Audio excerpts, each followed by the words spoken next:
Hello everyone. Welcome back to Rank Talks Ball. We are here for a new watch-along and a very special one because Argentina, the Argentinian national team, plays once again the champions of the world, the two-time back-to-back champions of the Copa America, play once again and against an already known foe in Colombia in what's gonna be a rematch of the Copa America final that happened less than 2 months ago. So it's a pretty recent encounter, and we are playing on the road as well over there in Barranquilla, in Colombia. It's very hot. It's like over 30 degrees Celsius with like 74% humidity. So it's extremely hot over there. And it's also extremely hot because of the crowd and the atmosphere that's going to be supporting Colombia, obviously. And it's going to be a very hostile atmosphere to be in for Argentina against a very talented and well-drilled team like Colombia, like we saw in the Copa America final last time in Miami. So it's going to be a very interesting game against between two heavyweights, two of the best teams in the world currently, let alone South America. So it's going to be very interesting. Let me pull up the chat so that I can actually see you guys. Hello Albert, big up, and hello Musa, my 6 foot fan Argentinian, my sixth fab Argentinian. Wow, you would have to provide a list, but I'm glad to be in the top 10. Honestly, like there are many great Argentinians in general, but also in history. So I'm glad to be among the top six. That is actually really good. Right. So huge game. We're talking. Obviously, Argentina top of the qualifiers currently with 6 wins and a single loss to Uruguay, obviously, at home. That what happened. 11 goals we have scored and only 2 we had conceded, also against Uruguay. Like the other 6 games that we won were also with clean sheets, and we come off a very impressive performance against Chile, where we were a bit shaky in the first half, but the second half was extremely convincing. We scored 3 goals and won that game. And Colombia coming off a very shaky performance on the road to Peru. Obviously, Peru playing at home are a bit stronger than what they usually are, but this is still a Peru side that was last in the qualifiers. I believe they still are actually after they drew that game. They were losing in the second half, and James Rodriguez had to come off the bench to put in a fantastic assist for Luis Diaz to score a late equalizer for Colombia. Currently third in the standings, only behind Argentina and Uruguay, but it's important to note that Colombia, despite being third, is the only unbeaten team in the qualifiers with 3 wins and 4 draws. So they haven't lost, and it's, the last time that they lost was against Argentina in that Copa America final, and before that they hadn't lost in 29 games. So like it's very hard to beat this Colombia team, and now they're playing at home. So this is going to be a super difficult game for Argentina, and it's going to be an amazing test to see where we're at. I know that we're the best team in the world, but now can we prove it and actually go and beat Colombia at their home stadium, which would be a huge statement to say the least. Been a fat minute since you streamed. Well, yeah, I last streamed for the Manchester United and Liverpool derby, but yeah, before that it was like the Olympics games between Argentina and France. I don't stream very often, but I'll do my best to actually try and make more content for you guys. If it's not streams, to try and make new videos, which you definitely guys should check out if you haven't. The history of football's craziest tournament that I did a few days ago. I know that Albert has seen it, and I believe that Musa has also seen it because they are members of the channel. They got early access to it, which is one of the perks of becoming a member of the channel. But it's free out. It's out for everyone, so you should definitely go check it out. I believe I'm pretty proud of how it turned out. But yeah, if you have any feedback, just let me know in the comments, because I read every single one, and it's pretty fun to know what you think about the videos in general. Argentina win 2-0 today. I hope if we could keep another clean sheet and win this game, it would be fantastic. I think it would be a great statement to get a win against Colombia on the road. It would be very good. Won't be able to stay for the stream since I have class. Have a great stream, Rank. All right. Thank you so much for checking in either way. Vamos Argentina and vamos Peru. Maybe Peru can finally get a win against Ecuador. Well, Peru's record against Ecuador in Ecuador isn't actually that bad. I believe that Peru actually has a pretty decent record in Ecuador. But Peru are really struggling at the moment. But it's not like Ecuador are much better either. Like I saw their game against Brazil, and both teams were extremely underwhelming. I feel like Ecuador is lacking a lot of things, and they are still sorting things out with Becasese as their manager. So I feel like maybe Peru could get something if they have a good strategy and take their opportunities, which is going to be the key part. And don't be stingy with the points, share the wealth. Yeah, Peru really need those points right now. Maybe they can get something against Ecuador, like I was saying, but yeah, I mean, I just want to get as many points as I want. Want to make a statement, Now that we are world champions, we have expectations to live up to, and if we don't, people are gonna call us frauds. I know that we aren't frauds, like we won another Copa America and we keep on winning games, but people are gonna call us frauds if now we drop points to Colombia. I think that a draw would be a favorable result considering how good Colombia is and that we're playing on the road, but it's what's gonna happen. I hope that we can win, honestly. Colombia wasn't very good against Peru. No, they weren't, but they are still a very, very talented team. Some great players out there, and under Nestor Lorenzo, they've been having an amazing run, and they are very organized. It's going to be a complicated game. It'll be a miracle if Peru can grab the playoff spot. From this position, yes, but Peru has always fought from behind when in 2018 and 2022, when you guys got the playoff spot, you were also like bottom of the standings like early on and then climbed your way back up towards the end. So I'm not 100% ruling Peru out, especially because 6.5 teams qualify. So I'm not 100% sure that Peru won't qualify, but it's not looking good, let's say. It would be amazing, but it's almost impossible. I wouldn't call it almost impossible. I feel like Peru still have a chance, but they have to actually take their opportunities. And I think that the main problem is that the squad is just too old and there's not much talent coming up that you can be hopeful for. That is the main problem, but we'll see. All right, see you, Antonio. Thank you so much for checking in. FIFA should just let everyone qualify already. Actually, true. Just let every team into the World Cup and see how they do there, actually.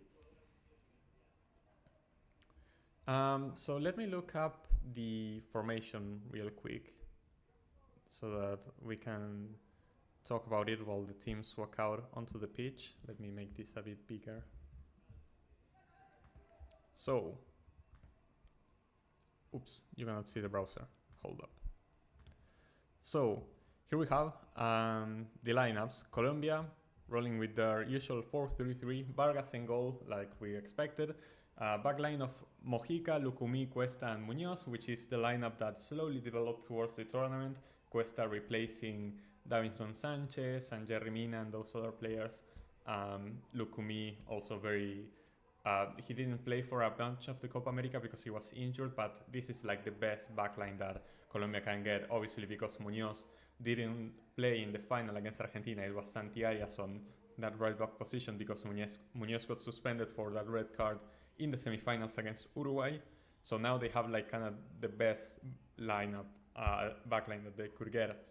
So then we have Jefferson Lerma and Richard Rios in the midfield. It says John Arias there on the midfield, and I guess that's where he's going to play, and I expect him to overlap with Luis Diaz a bunch. But I can also see James Rodriguez dropping into the number 10 and kind of have Arias and Diaz as both your wingers, and then John Duran in the end being the striker choice over John Cordova. John Duran, obviously very young and exciting prospect from Aston Villa. Yeah, we're going to see how he develops. As for Argentina, Emi Martinez in goal, obviously. Here it's displaying a back three, and I think that this is actually how Argentina is going to deploy in possession, because we have Cristian Romero, Nicolás Otamendi, and Lisandro Martinez starting.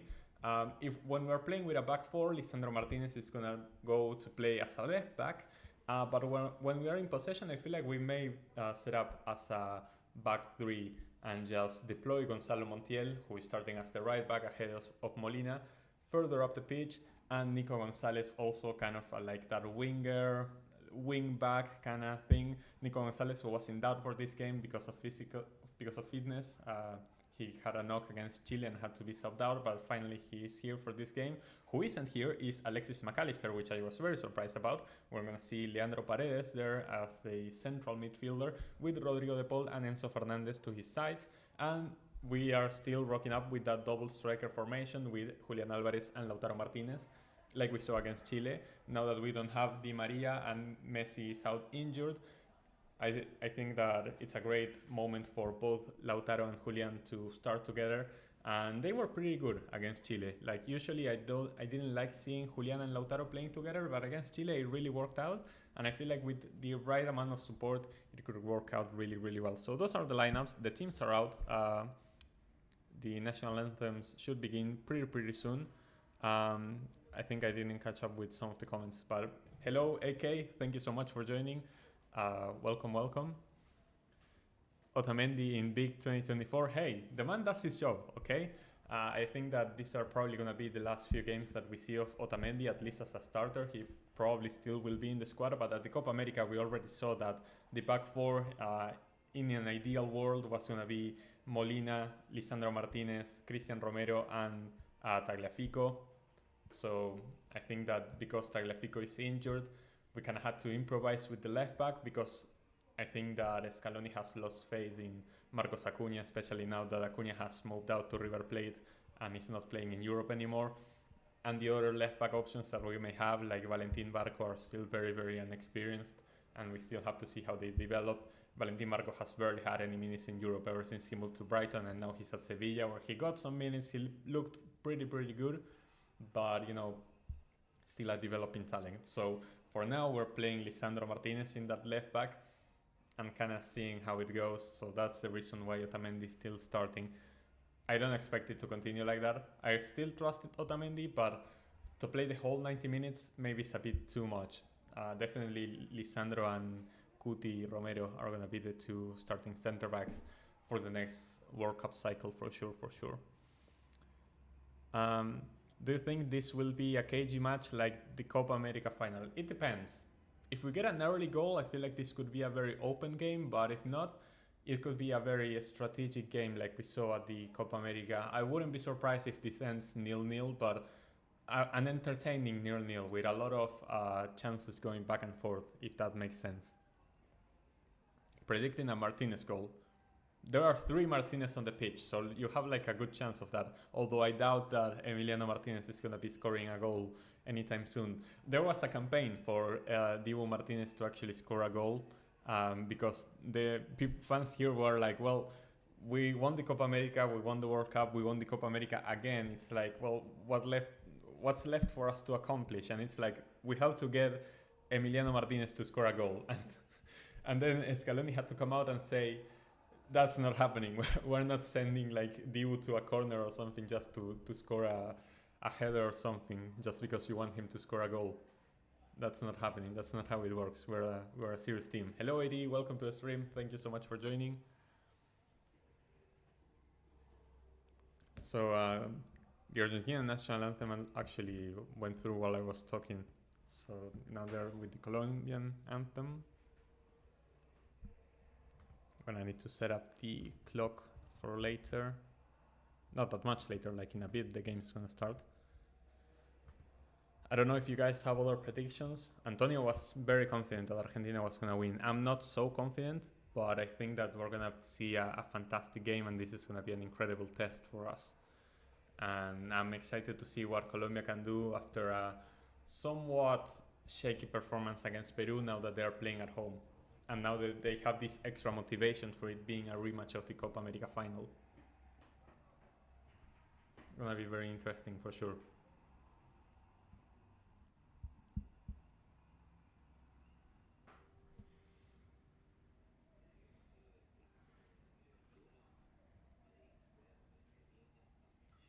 And also I wanna see more of Paredes now that he's gonna be starting, because Paredes is a player that I really like. And ever since he had to be dropped from the starting 11 in Qatar, and Enzo Fernandez took that role, he has been making cameos off the bench and has usually looked really good. He's still a super quality player in the midfield for us. But let's see how he does as a starter in this high pressure game. In the Copa America, he is in the final, he's the one to make the recovery that then leads to Lo Celso giving the assist to Lautaro. Like 3 substitutes participated in that goal in the final, so the subs from Scaloni are really coming in clutch for that one. But now We have Lautaro and Paredes starting, and Lo Celso likely to come off the bench at some point because he was in talks to start this game if Nico Gonzalez wasn't fit enough.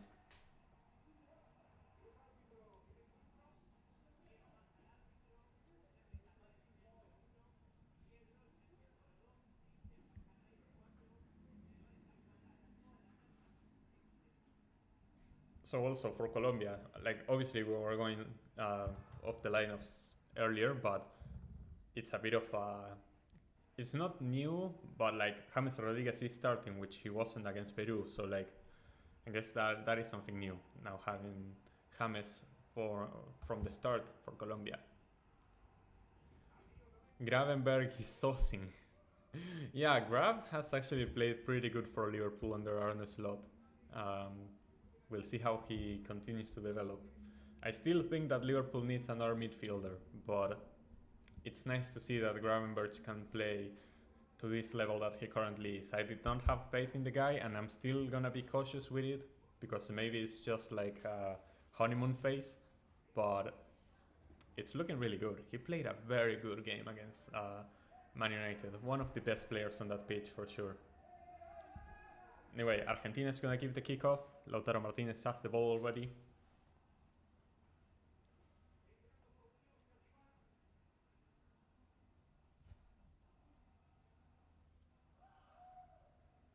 Is something wrong with Lautaro? He has like this. I don't know why he's like this, like the whole moment. I don't know if the heat is affecting him or something, but like this early on, I don't understand.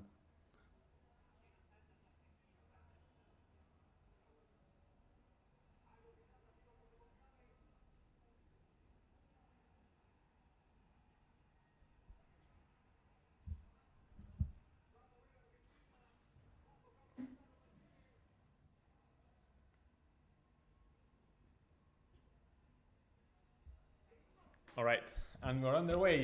Vamos, Argentina.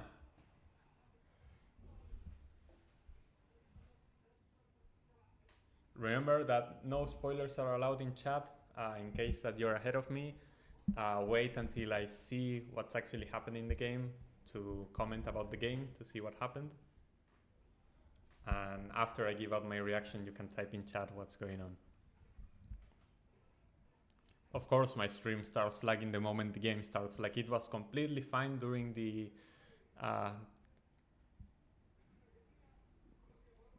previous minutes of the game. And now that the game has started, it lagged a bit. I think it's better now. Carboni is really good. Yeah, Musa, I agree. I think that Franco, not Franco, the other Carboni, is like a really, really good prospect on the right wing, and I think that it's going to be one of our main attacking threats, especially off the bench, at least for now in the 2026 World Cup, if he continues to develop like he is currently. And also Matias Soule. Matias Soule is also another player that I'm really excited about, and I hope that he eventually gets minutes with the national team. That's why I also want Argentina to win, because the earlier we qualify to the World Cup, the earlier Scaloni will be able to experiment with squads and starting 11s, which is something that I want to see. Because I think that at the next World Cup, the lineup will probably look at something very similar to what we see now, obviously without Otamendi, I think, but I feel like we could still get in a few youngsters. Murithi Talks Football, thank you so much for joining. Welcome to the stream. It's good to have you on. Anchor Football also, welcome to the stream. Thank you for joining. Harry Kane scoring twice in his 100th cap against Finland. That's crazy. And still no trophy. Netherlands 2, Germany 2. Yeah, I haven't been keeping up with the European results today. The Nations League is not really that interesting, to be honest. But it is what it is. Some great games either way. So like, if they go crazy, they go crazy. Germany is like going. I mean, the Netherlands also. It's like keeping up with the orange. Like there's been a lot of things going on at the Netherlands. National team is a mess. Even though they made the semifinals at the Euros, like was almost like a fluke.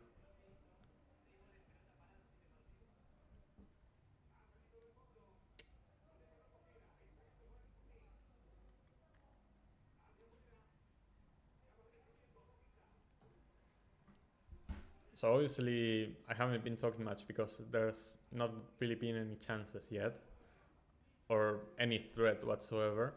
Argentina had the ball for a bit, now Colombia is trying to play out from the back, but Argentina is pressing really, really well. Julian almost won the ball there, but in the end it's going to be a throwing for Colombia.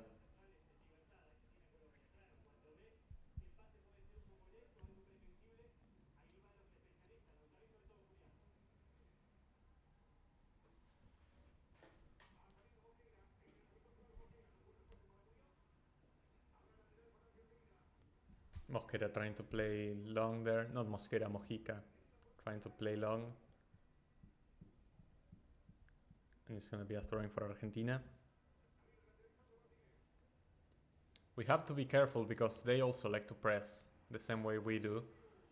But we are very good at playing under pressure and getting out, playing first touch. Nice, Montiel. But yeah, Colombia are very intense, the same way we are. And the crowd is getting rallied up from their pressing style as well.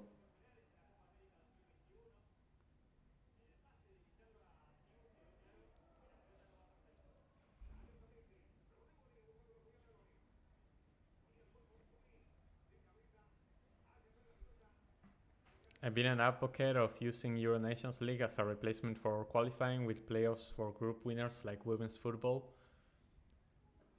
I guess that would make sense, but like there are just too many international breaks to fill in the gaps. If you could make like the Nations League longer, then it could replace the qualifiers. I feel like that would make sense. Is it true that Enzo is too slow for prime football, or is it misprofiling and that he needs to play the Pirlo role? I hadn't considered that he's too slow. I don't think he's slow. I don't think his struggles in the Premier League have anything to do with his pace. I think that it's just a Chelsea problem. Chelsea has been a mess ever since he joined and before he joined even. There's simply no structure in that team. I will also say that Enzo has been underperforming himself. I'm not blaming Chelsea only. I think that there's some blame to put on Enzo as well. He's not really been performing to that same level that he showed during the World Cup, where he was just outstanding. There's a reason why he won the best young player of the tournament.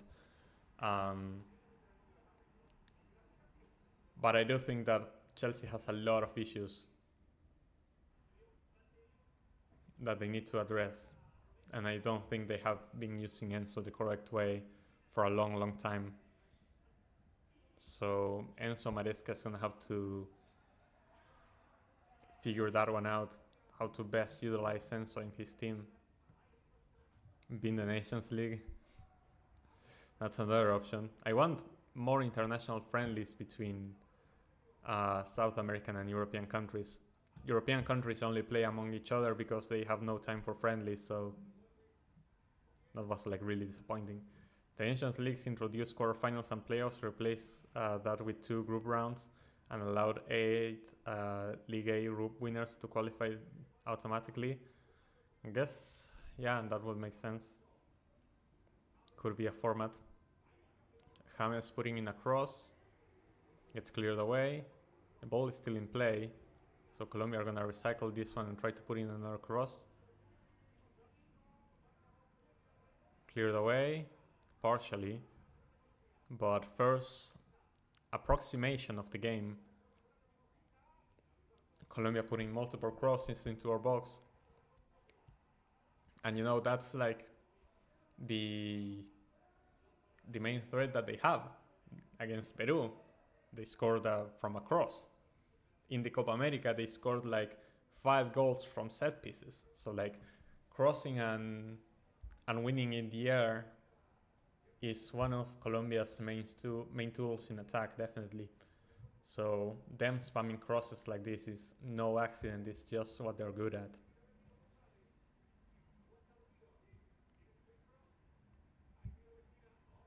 And now it's going to be another corner for Colombia. They are really pushing us at the moment. It's not like dominating, but they've been the ones who had the ball and tried to do something with it so far. We played Brazil in March. Yeah, I remember.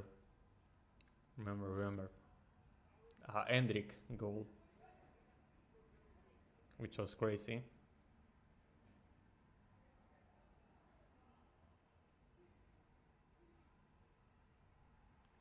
Alright, let's see. James with the cross. Cleared away. It's gonna be a goal kick in the end. I'd rather play Ireland, Greece and Finland than San Marino, Malta and Macedonia. That's how mediocre normal Euro qualifying is for us. Yeah, Europe has just too many mediocre teams. Qualifying is really no challenge for the big teams. They can be shaky and all, but just by winning a few games you qualify to anything. So many teams qualify and there are so many teams to just farm points from. I'd be fine scraping the Nations League if it meant we got more friendlies between Europe and South America. Yeah, same. Those are so rare nowadays. Although Vini is trash for Brazil, can handle the pressure. No, I don't know if it's about pressure. I think that he isn't that profile of player that can improve this mediocre Brazil team. Nico Gonzalez cleared away and Camilo Vargas catches that ball. But that was the first time that Argentina actually tried to go forward. The Argentinians are appealing for a penalty on Julian Alvarez when Camilo Vargas came off his line to pick up the ball. I'd like to see that on a replay. Hello there, welcome Matt. Thank you so much for joining.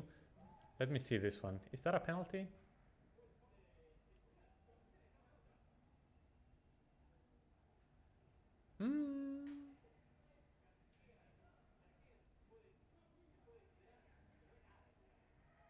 Okay, if the ref said that's a foul from Julian, I don't see it. It's definitely not a foul from Julian on Vargas. It's definitely not a foul from Julian on Vargas. Whether it's a penalty or not, I'm not so sure about that one.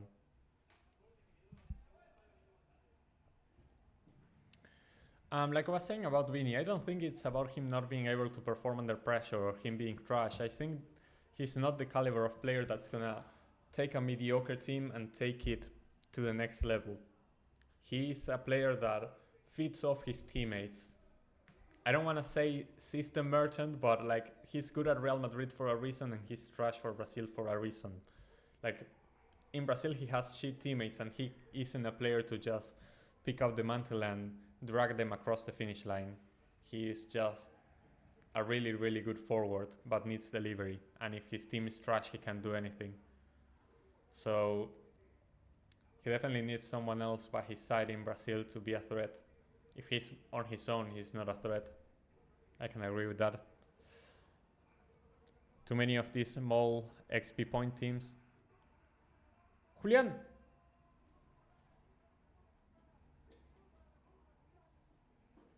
Oh my days, I can't believe that didn't go in. I was distracted by the comment and Julian strips the ball away from Vargas. Yeah, Vargas had to come off his line to pick up a pass from his back line. Julian strips the ball away from him, but he's in a bit of a tight angle and isn't able to find the goal. A really, really dangerous chance for Argentina on that one. That could have been 1-0 for us, for sure. It was a tight angle for Julian, but it was an empty net. Difficult one.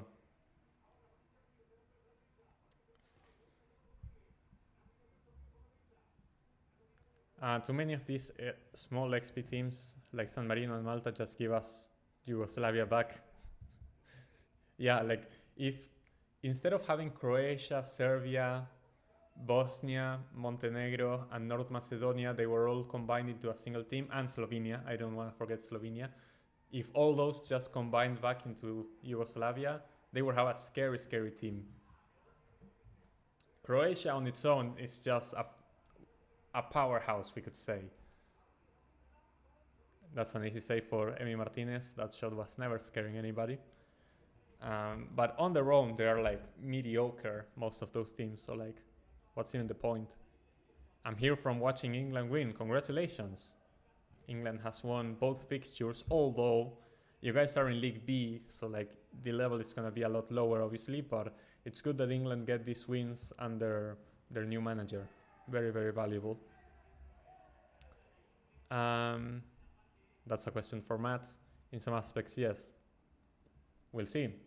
We can say that Southgate, I don't know if most successful, because we obviously have to consider that they have a World Cup, so they have that. But in terms of overall results across a prolonged period, Gareth Southgate has been the best manager England has ever had. So like, Lee Carsley definitely has the bar is set high for Lee, let's say. He has to get things right and actually get England results, because the foundations have already been laid out for almost a decade now. We have better ball retention and attacking intent. I see. I only saw the highlights against Ireland, and I need to check the highlights against Finland yet. Carsley looks more like Pep, but Pep stole his iconic look from Berhalter. Actually true. The boldness. 2 clean sheets. Yeah, against Ireland and Finland, but yeah, 2 clean sheets. It counts. Alf Ransley, easily England's go-to manager. Yeah, I mean, kind of has to be, has a World Cup, but like, you cannot deny what Southgate has accomplished with England. In 4 tournaments, he always made at least the quarterfinals, which quarterfinals doesn't sound like a lot. It's a lot, especially for England, who weren't accustomed to making the quarterfinals every single time. No, Enzo, that was a great counter-attack that we had, and Enzo screwed it up. That's what I meant. Like, Enzo is not performing to the level that he usually is. It's not only a Chelsea problem. But that was such a great counter-attack that we could have had. Lautaro Martinez was the one to recover the ball on that one. We're really, really like exposing Colombia's back line on this one. Our press has been really, really good, but we need to make those opportunities count when we actually are able to strip the ball away from them. That cross from Lerma wasn't Lerma. Richard Rios. That cross from Richard Rios wasn't really that good. That's going to be a goal kick for Emi Martinez. Yes, Harry Kane scored 2 goals in his 100th cap. I read that, someone mentioned it before. It's amazing. Like, Harry Kane is one of the best strikers of our generation, and he has no trophy to show for it, which is really sad. Where was he in the final? Yikes. That is a good question. Yo, what's up? Hello, SSV. Welcome back. Thank you so much for joining. Farming goals against mid-teams would make us forget he didn't have a shot on target in the final. Yikes, that one hurts. Yeah, Harry Kane didn't have a good Euros overall. I know that he was like carrying fitness issues, but if you're carrying fitness issues, you shouldn't play. That one's down to Gareth Southgate, obviously. Southgate was very stubborn at times with his selection. That is something that I admit, but the results don't lie. It's a fact that Kane just doesn't step up in finals. Tough talk. Under Southgate, England attack with more possession than being direct. Yeah, but I mean, it's different styles. It doesn't mean that one's better than the other. The better one is the one that gets you results. Ooh! Montiel with a shot from outside the box. He's saying that Vargas got a touch on it, but the ref is saying it's a goal kick. But Montiel arriving at an attacking position. Fires that shot, it goes just over the crossbar. I don't think Vargas touched it, so it's a goal kick. To be fair, oh, hold on. Now Colombia's attacking. It's a bit of a back and forth game now. It's gonna be another goal kick. Euro 2016 was the only time Ronaldo scored crucial goals in the knockout rounds, 2 against Wales in the semis. Yes, that is like the one time that Ronaldo came up clutch for his country in the knockouts, because then you have the game against Spain in 2018. And yeah, it was against Wales. There's about 8 countries who produce talent and are consistent. Then the rest are good every couple of tournaments, and then you get the teams that have like 1 or 2 good players, and they are stat bad nation. Yeah, and England used to be that team that was good every couple of tournaments, but under Southgate they were contenders every single tournament. Did they win any? No, but it shouldn't be taken for a given that they contested every single tournament under Southgate. They were like one of the favorites to win every single tournament under Southgate, and they were in the later stages in every tournament. Like, that shouldn't be understated.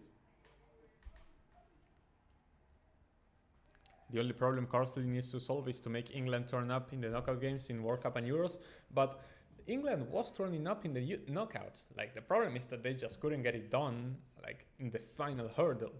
But like against Italy in 2021, they lost on penalties. Like, a few things go their way, they win that final, and we're never having this conversation. Like, they really could have won that final, and not many things needed to change for them to win that. So like, it's fine margins in this sport. We cannot always judge how a team does based on if they won a trophy or not, because the margins sometimes are so slim that like it's unfair to just judge them for that. Jesus.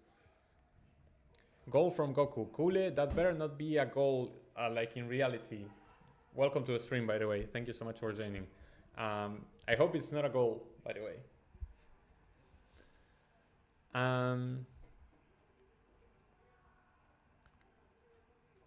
That's going to be a yellow card for Montiel for that foul. First yellow card of the game, I believe. But yeah, it seems like he chopped down John Arias fairly hard on that one. I mean, yeah, I guess it's a yellow. Yeah, I guess it's a yellow. Bit of a harsh one, but whatever. Harry Kane had a poor Euros, and yet he was able to be top goal scorer behind own goal, obviously. For England, between 1998 and 2016 was average bench and backups. Yeah, fair enough. No foul, says the ref. Colombians appealing for a penalty on this one. The play is going to be stopped. Statbad nations need their own word for who's less shit. I would love to see Fiji versus Comoros. True. I mean, we're seeing now in the Nations League San Marino go against another horrible teams, and they finally got a win. So like, that's what you get. England's top 3 managers in order: Al Francis, Gareth Southgate, and Terry Venables. Fair. In no order. Okay. To be fair, Belgium and Netherlands do a bit of stat padding. True. Belgium more than Netherlands, but yeah. Top scorer with 3 goals should not be boasted, Mats. No disrespect, but Belgium and Netherlands have battled in big games. Yep, that's also true. Had one tournament. A bit tough to pick him over Robson. Fair enough. Netherlands used to have some cold players. Robben was one of my favorite players to watch. Yeah, Netherlands have declined as well a lot, and they still get results. They still qualify for tournaments and make knockouts, but like, it's not what it used to be. Definitely not. Belize won today rank. Oh, okay, fair enough. Well, congrats on the win. It's not every day that Belize actually wins a game. You know what I noticed when Liverpool versus Man United was playing? Quite some Dutch players on the pitch. Yeah, De Ligt, Gravenberch, Van Dijk, Xerxes.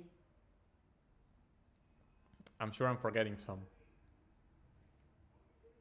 But well, Gakpo came off the bench. But like, yeah, I get what you're saying. Deculate, thank you so much for joining the stream. Welcome back. UEFA should be playing qualifiers instead of this lame Nations League. I agree, but that's what people were saying in the chat before, that the Nations League should be the qualifiers, or they should scrap the Nations League.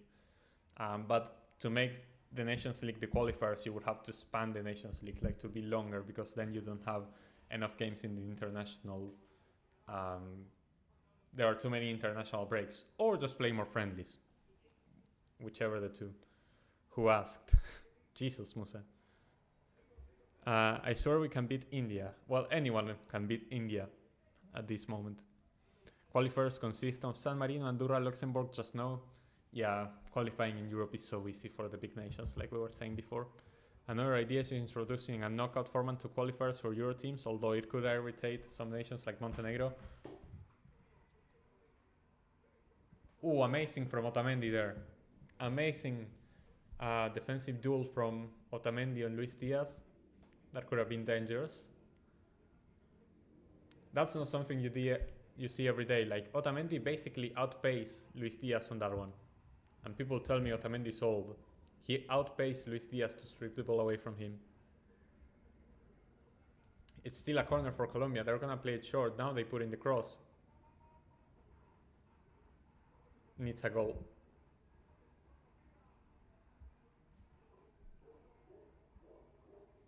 Goal for Colombia.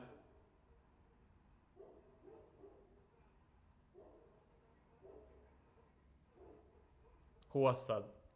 I believe it was a center back. After that cross. Damn. Got a bit lacking on that one. Yeah, they played the corner short. Arias gives the ball back to James, and yeah, it's just on the outside post. Yeah, nobody was marking him. Defensive mistake on our part for sure. But Mosquera, I didn't know that Mosquera was playing. I'm sure I checked the lineup and he wasn't there. That's how much I lost him. Is Mosquera wearing the number 2 jersey? Because here it says that Carlos Cuesta is the number 2. But no, apparently Mosquera is wearing the number 2. That's crazy. Okay, so Mosquera scores for Colombia. Defensive mistake on our part, but definitely a very well executed set piece from Colombia. And yeah, this is what they do. They put in crosses and they win in the air. They've scored so many goals like this. And now a cooling break just in time. I think this cooling break benefits us. We get to talk things out and try to recover. But like, that is a tough goal to concede. We should be doing better, especially because we knew that's what they were gonna do. Definitely. Netherlands' best players now are defenders, not attackers, like in the past. This works for a country like Italy, not for the Dutch. True. I'd pick 2 rounds of Nations League over qualifiers easily. Mini tourists like Andorra, San Marino, and Liechtenstein are just there for big teams to destroy them. Yeah, that is true. Banavil's had one tournament, but he was respected by many, including from Barcelona. Sir Bobby Robson did well in 1990, but in Euro 88 was a disaster. Wait for the goal scorer to the one who did stuff to Jesus. I mean, they had a priest on the stands who hit Luis Diaz, so maybe. I'm not too sure about that one, AK. A lot of Kane's and Rooney's goals for England have come against, I'll let you guess, Jesus. Robson had a lot of overhyped journeymen like Fenwick and Sansom. Gibraltar versus Liechtenstein was surprisingly good to watch. Yeah, Colombia have scored, Mats. Yep. It's not a drill. It's the 3rd goal we conceded in the qualifiers and the 2nd game we conceded. Dios mío, that cross from James. Yes. Thank you so much for joining, Mike. Welcome to a stream. A bit of an unfortunate timing because, Yeah, the cross from James was nasty, but like we knew this was coming. We knew that they like to put in crosses and win in the air, so like our defensive work needs to be better there. We completely lost sight of Mosquera and he was able to score with ease. I don't know why my lineup before said that Carlos Cuesta was starting with the number 2. It's clearly Mosquera. See what the ball does. That pass is never cutting to anybody and Camilo Vargas gets the ball. And now the crowd is really getting rallied up for that one. Colombia and Japan looking like dark horses for the next World Cup, no jokes? Yeah, I mean, are Colombia like dark horses? You could say for their history, they don't have like a deep history in the World Cup, but like they aren't dark horses. They are genuinely one of the best teams in the world. It's not a crazy statement to say that Colombia is in the top 5 best footballing nations right now, best footballing teams right now. They can definitely win the World Cup if things go right for them. That's the other thing, that you need to get lucky at the World Cup to win it. But they definitely can in terms of talent and how they play. They're crazy with it. I meant to Gabriel Jesus. Oh, like no, not actual Jesus, not like God's son Jesus, like Gabriel Jesus. Okay, got it. I believe, like Colombians are like very religious, so like I could have imagined the situation of like him doing stuff to Jesus. Oh gosh. Scaloni fraud watch. Actually true, we haven't won any trophies for the last like month and a half. Like uncomfortable conversations need to be held. Lautaro Martinez should win Ballon d'Or. If he scores today, yeah. For sure. What did that have to do with anything? I don't know. But like, Lautaro Martinez is not gonna win the Ballon d'Or. He doesn't have the PR. It is what it is. Hradecki and Finland's defense is well today. I didn't actually see the score. Like I know that Kane scored 2 goals, but I don't know how the game actually ended. I haven't been keeping up with football today. I was doing other stuff and I waited for this game. This is a counter-attack for Colombia. Luis Diaz trying to get past Montiel. He's not getting past Montiel. Never in a million years he's getting past Montiel. And we play out from the back. Colombia are Copa finalists, only lost in extra time against the best team in the world. They aren't dark horses anymore. Oh, thank you so much for joining Norad, by the way. Welcome to the stream. I know, I agree. They are not dark horses. They are genuinely one of the contenders. At least today, because of how good they are. Extremely talented team. And yeah, they've held their own against the best teams in the world, because they also had friendlies against like Spain and stuff. I know it was a B team of Spain, but still. Like, Colombia are a genuine threat. I believe they are top 5 in the world, no questions asked. Finland look a bit better, wishing you the best. However, once James goes, it might be finito. Yeah, but James is like 32. He's not going anywhere anytime soon. He still has 1 more cup in him. Ener is starting again for Ecuador. Oh gosh.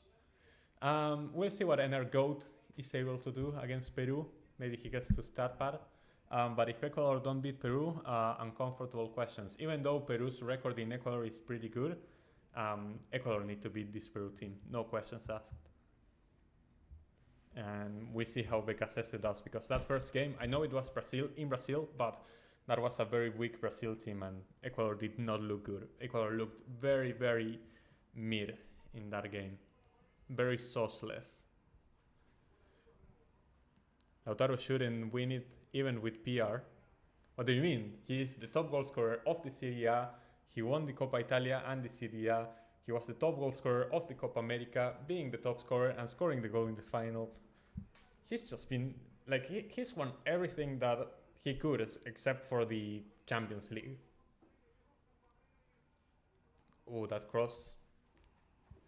Not gonna get anywhere. Lisandro is arguing with the ref that they are holding his shirt inside the box, but apparently it's just going to be a goal kick for Colombia. You mean Anthony? What the hell? Not Anthony. Getting glazed in my chat. Bosnia got a 0-0 draw at Hungary. That's really good for Bosnia. Positive signs. No, that's not a penalty. Never a penalty for us. How is the CONMEBOL standings looking? Is Brazil top 5? The standings today, I mean, with this result, Colombia would be moving ahead of Uruguay. So the current standings with this result would be Argentina, Colombia, Uruguay, Venezuela. No, actually, no. Brazil moved up to 4th after beating Ecuador. So it would be Argentina, Colombia, Uruguay, Brazil, Venezuela, Ecuador. Bolivia moved up to 7. Or I think they are tied with for 7th with Paraguay, Chile, and Peru. I think that's how the standings go. Ball for Montiel. Montiel crosses it in. Julian gets cleared away. Let's mean it. But we're attacking more. We're looking better right now. It's just a matter that we actually take our chances. Hello, Patrick. Welcome back to the stream. Thank you for joining. What are your thoughts about Rodrigo speaking about Neymar's absence for Brazil? I didn't see the full statement, but Brazil definitely need Neymar. Like, Neymar was the difference maker for Brazil. And until they don't have that creative player that can actually make something happen going forward and can be, just a difference maker and create havoc for the opposing team to handle, Brazil are going nowhere. Oh, that is a great pass. That was an amazing play. I think it was Lerma. But that cross is not getting anywhere. Colombia still hold possession. I believe it was Arias actually who was driving forward because Lerma received the ball in midfield after that. Colombia still hold possession and are looming around our area. Now they're playing it back. Before the game I predicted 2-1 for Colombia. Fair enough, could very well happen. Every time I see Lisandro I get angry. Why? What has Lisandro done to you? Oh, that is a tough foul. No foul, says the ref. Okay, we move on. That pass for Lautaro was really bad. Hungary nearly qualified for the last Nations League semis and topped their group, Euros qualifying. But their thin squad has brought them back to being mid. Yeah, I mean, at the Euros, we had a lot of hope, but in the end, it didn't come up to anything. How many qualify? 6. Yeah, 6 and 1 playoffs slot, which is more than half the teams, which is insane. But like, that's the reason of the expanded World Cup. And I mean, CONMEBOL has a lot of quality. Like, all of our teams are at least decent, somewhat. And so we only have 10 teams, but almost all of them are World Cup level, so I guess it makes sense. Venezuela, bro, are they close to Brazil? That is a big L for Brazil, but it's also a huge W for Venezuela. They've improved a lot. They did get thrashed by Bolivia, but it was in La Paz. Not in La Paz even, it was in El Alto at 4,000 meters above sea level. We'll see how they do today at home against Uruguay. Our Uruguay team that really struggled against Paraguay at home. So like, Venezuela can definitely get something today. Germany is obliterating Hungary 5-0. Is a change for cause for the Germans, but Hungary got a draw against Bosnia, which is good. Yeah. La Araña hype. It's like this actually, but like, yeah. Vargas suffered smash. Oh gosh, I went too far. Cheekbones against the Scotland. Yeah, I remember that game. It was a bit scary, but played both Nations League games. That yells weak squad depth because others would rest him. I guess so. Yes, that's exactly it, Mats. 6 direct spots and 1 to intercontinental playoffs. Nothing, he just plays for United. Oh, okay, I guess that makes sense. Lisandro Martinez, the butcher that doesn't eat meat. Bolivia beating Venezuela 4-0 is also insane. It is, but like, it's in the altitude. I don't know how much it counts.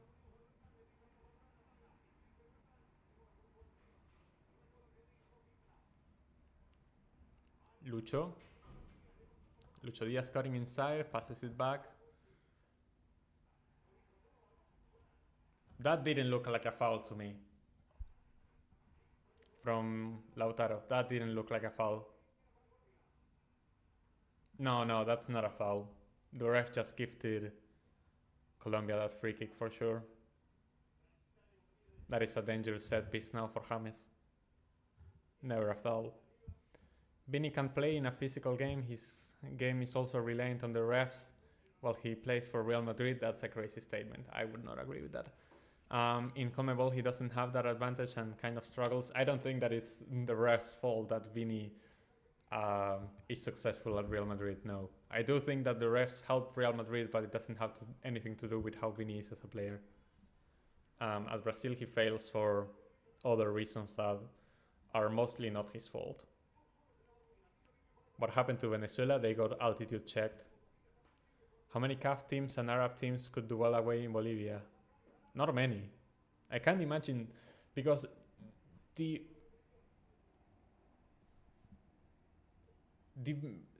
conditions in Bolivia are like nothing anywhere in the world. So like, I don't know which teams are physically trained, even though they may be physically strong. I don't know if they are ready for what is to not be able to breathe properly. That is the main question. It's over, Rank. Argentina is finished. It's time for Belize to cook. Pass the torch to us.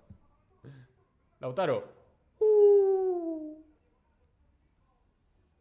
That was a good pass for Lautaro. It was a difficult shot to take. I think that Lautaro did what he had to do, but he was just a bit off with his finish. Bolivia's altitude is basically cheating. It is, but people won't talk about it.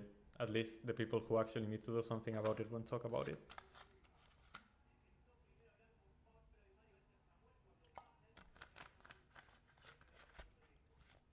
Scaloni doesn't seem happy. We'll see, because against Chile in the first half we also didn't look that great, and then Scaloni made some adjustments at halftime and we looked a lot better in the second half. We came out of the gate swinging. Oh, that's a save for Emi Martinez. He has to come off his line for that one, but John Duran is not able to get to that. That could have been a dangerous opportunity for Colombia again.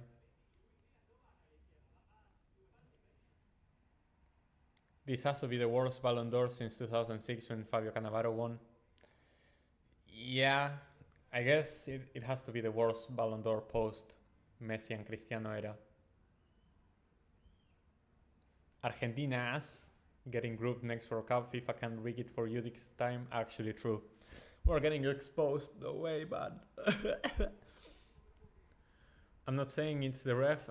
It's the reason why Vini is successful at Real Madrid. I'm saying he struggles in a very physical style of game. Guess it's partially true. But Vini is also physical, not in a way of strong. He's physical in a way of like he's fast. Because that also comes into play. I feel like Lucho Diaz is offside. But here comes Luis Diaz. Nope. The flag is up. He really look offside. 32 teams qualify for the knockouts as the next World Cup. Yep, as many teams as they played. As many teams that played in Qatar are gonna qualify to the knockouts in 2026. At least there were bowlers back then. Yeah. Bolivia took the lead? No way. You're joking. Bolivia did not just take the lead away in Chile. Is Gareca under fraud watch? Oh my god, they have. Is Gareca under fraud watch? Chat. I know that Chile is awful, but like, this is not normally. Last two times Bolivia went to Chile, they got a 0-0 draw. So like, it's not uncommon that Chile suck ass. That is not the new thing. The new thing is that Bolivia take the lead away from home. If they hold this result, it's the first game in qualifiers that they won away from home since 1993. Gareca might be a fraud. Say it ain't so, bro. Peruvians are watching this stream. And Argentinians too. So like...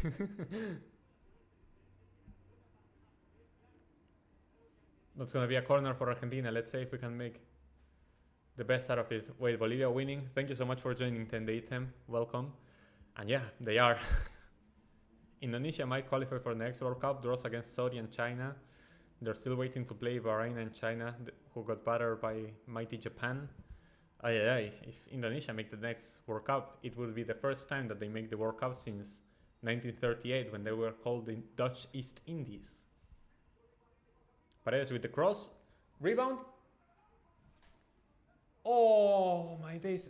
Lisandro almost scored that. It got cleared away by Mosquera. The goal scorer for Colombia ended up making a huge save off the line, basically. Yeah, amazing clearance from Mosquera. It's going to be another corner for us, but Lisandro Martinez almost getting the equalizer on that one. Great block from Mosquera. Great block. Oh, they drew Australia. Yeah, they drew Australia and Saudi Arabia, and they still have to play China and Bahrain. Okay. Is Ricardo serving Peru in disguise? Maybe. Paredes? No! No, Lautaro, what the fuck?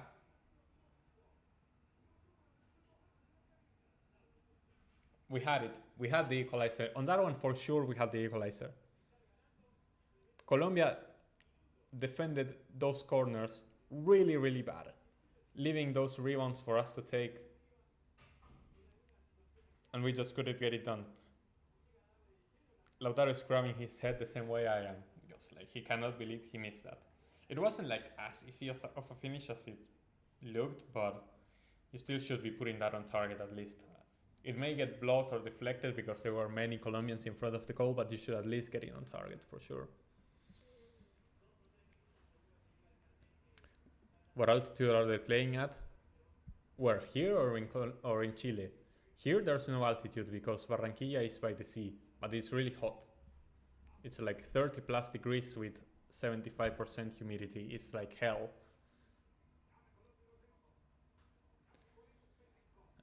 Chile were one of the few teams to win in Bolivia during the last World Cup qualifiers. That is true. They got a draw playing at home against Bolivia, but they actually went to La Paz and beat them 3-2. Alexis Sanchez masterclass, I remember that game. Richard Rios driving forward. That pass gets blocked by Cristian Romero. The ball, it's going to be a throwing for Argentina. Something Indonesians are somehow proud, qualifying for 1938 when they weren't even independent yet. That's crazy. That's crazy to be proud of that. Brazil manager said, book my ticket to the next World Cup final, give me kill-out vibes. Yeah, that's crazy. Saying, in the state that Brazil is currently, I know that you have to be positive about the situation, but saying we'll be in the final of the next World Cup, with the way that Brazil looks currently, it's like crazy. It's crazy delusion, for sure. Viagra can save Chile's attack. Yeah, because like they used Viagra to counteract the effects of the altitude, I believe. But yeah, it's crazy to save. Bolivia no tenía ventaja en el marcador jugando como visitante por el... Okay, I need to... Bolivia weren't ahead in the scoreboard playing on the road in the qualifiers since November 17th, 2020 in Paraguay in a game that ended 2-2. That is crazy. It's the first time that Bolivia are leading a game away from home in like almost 4 years. That's crazy. You did Chile dirty for sure. Why haven't Brazil kicked on from what they did in March? Like the 1-0 win over England and the 3-3 against Spain. I guess that Europe are just mid. Like South Americans are just different. We actually beat Brazil the way Europeans can't. So like, I guess Europe is just mid. Mike knows English, Spanish, and Finnish. I can barely do Cantonese. Nah, but Mike is a different breed of communicator. That's the problem. He's on his way to 20k. If you're not subscribed to Michael Talks Football, you should definitely subscribe to him. He's doing a giveaway at 20k, so that's also something that you can get compensation for hitting that subscribe button. You should also subscribe to me and subscribe to 8744 and the Mass channel and 10 the item. Like all the people in the chat except for Kuli are all very talented, so like you should definitely subscribe to them. The penetration is not there for Chile. Now that's a crazy statement. I don't want to read that ever again. Pause. I dare Chile to lose. Nah, if Chile lose, emergency stream 80, please. Like, that's crazy. Bolivia haven't won a game on the road in the qualifier since 1993. Like, that's crazy.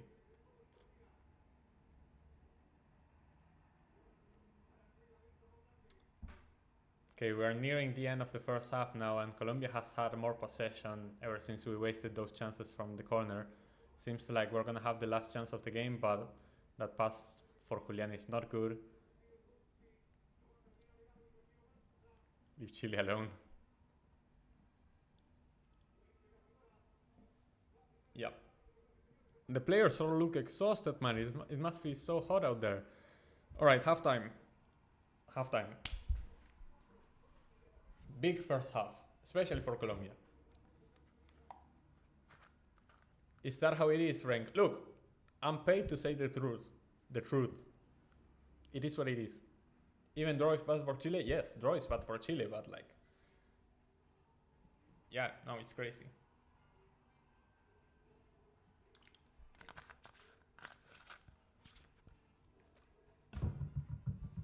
So let's talk this out, because it had been a while since we were in a losing position in a game.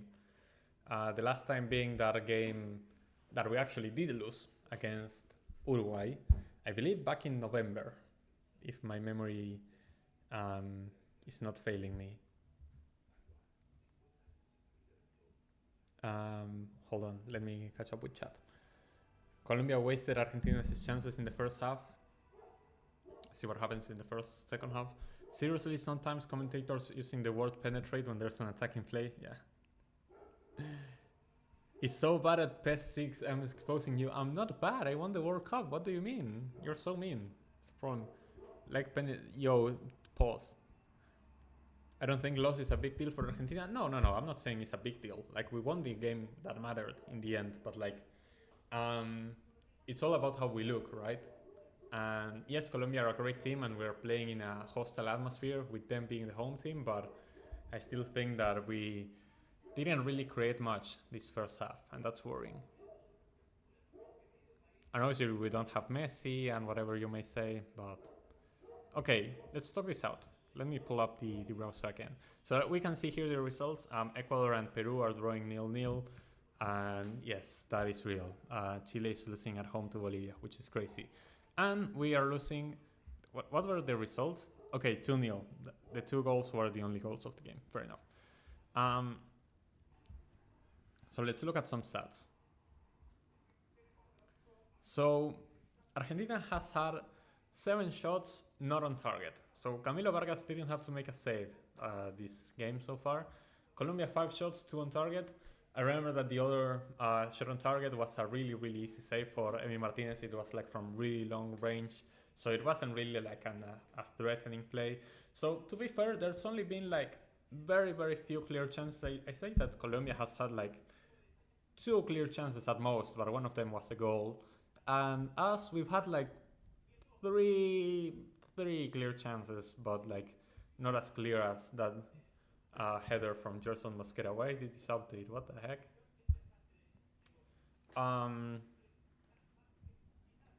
So yeah, possession. The game overall has been pretty even, but we're losing because we got distracted on a set piece and Colombia just punished us like that. It is what it is. So what changes can we expect? I think that Paredes has not been involved in this game like at all. That's the first thing. Both Paredes and Enzo feel like they haven't been involved in the game at all. We definitely have an extra midfielder. We need something more to create attacking wise. I would personally sub out one of Enzo or Paredes and bring in an attacking player. Who that attacking player may be? Let's look at the bench. What are our options? So we have Dybala on the bench. That is already huge. We have Dybala on the bench. Offensive midfielders, you could sub in someone like Lo Celso or McAllister. McAllister is not starting because he's not fully fit, but I don't know if he's going to make a cameo or not. Lo Celso could definitely make a cameo. He made a good cameo obviously in the Copa America final, giving the assist, but also against Chile. After that, like Tati Castellanos, I don't think he's the solution. Giuliano Simeone, I don't think he's the solution. Garnacho. I think that I would sub out either Enzo or Paredes for Lo Celso, Dybala, or Garnacho. I really want to say Dybala. I really want to see Dybala on the pitch. But it feels like we have an extra midfielder and we need someone else in the attack because Lautaro and Julian, the chances they created them on their own by just pressing up. But it's not like they had much delivery. So I would say we either need a more offensive-minded midfielder or maybe just push Enzo higher up the pitch and try to get him more involved.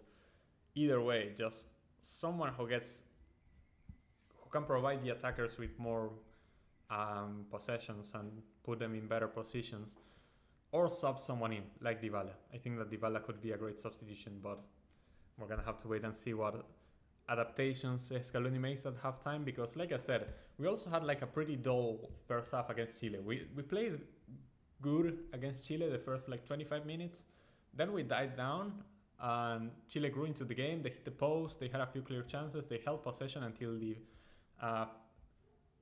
halftime, and then in the second half we came out guns swinging with a new mentality and we rolled over them.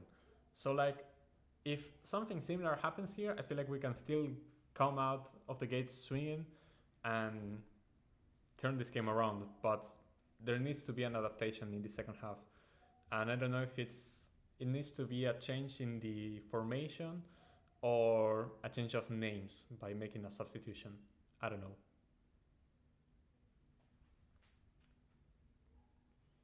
We'll see. Predicted a draw for this game. Draw could still happen very much. We could still win this game, to be fair. We could turn it around. But we need to see those adaptations. I dare Bolivia to qualify automatically and we all go to El Alto. That would be crazy. What's the best chance for Argentina when Vargas came off his net?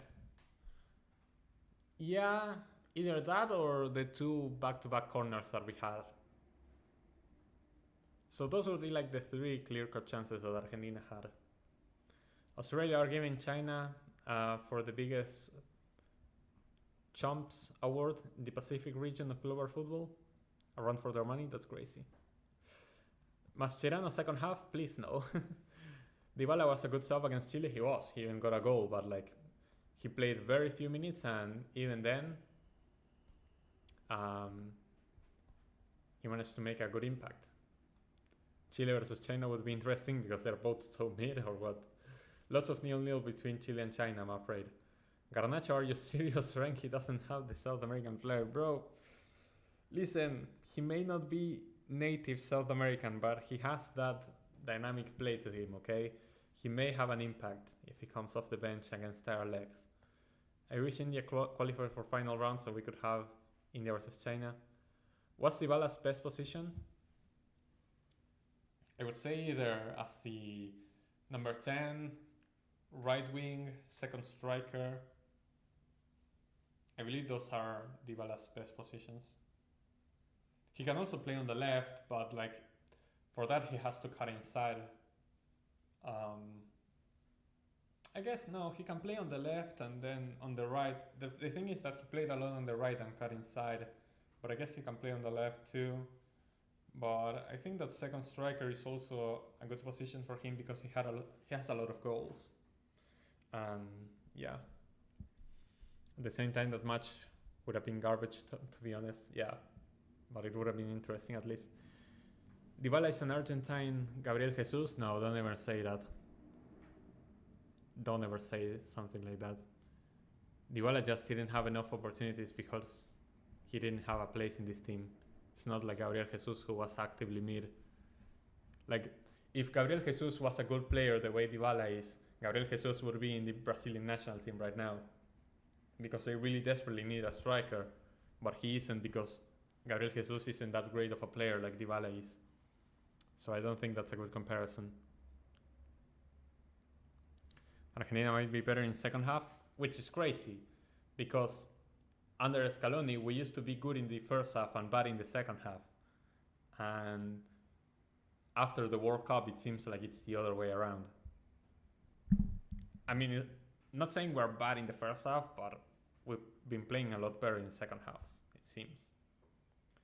Garnacho is very much a Prem style winger. I guess it makes sense, but maybe that can be useful. We'll have to see. I predicted Colombia to win 1-0. No way, Albert. You're always on point with your predictions. Why are you so smart? What friendlies you want Argentina to play outside of CONMEBOL? Well, I would say Spain, but we're going to play the Finalissima. Likely to happen in 2026, like in around March, something, because 2025 the calendar is too busy. So Finalissima is going to be 2026. After that, I would like to see how we play against Germany, and I would like to see how we play against England. I want us to see how we play the best and how we play dynamic teams, especially teams that we haven't played in a while. We last played against Germany in a friendly in 2020. It was a 2-2 draw, I believe.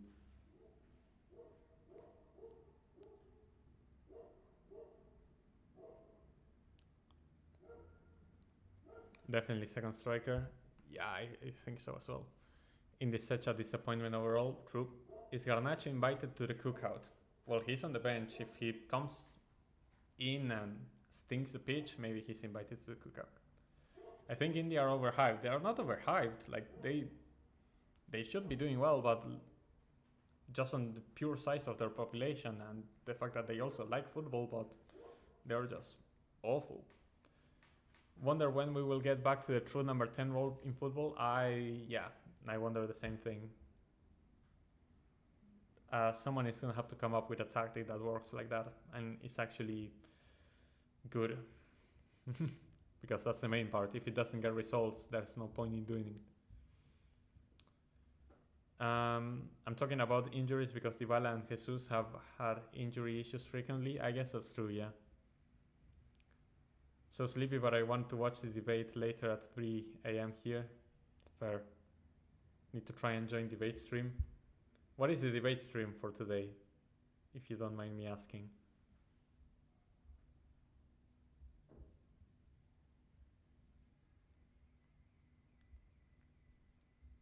Chile has only had one shot and none on target after 33 minutes. What am I watching?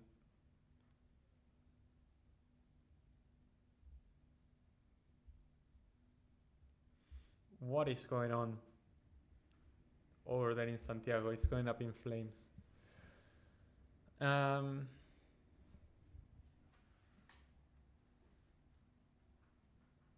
What is the debate about?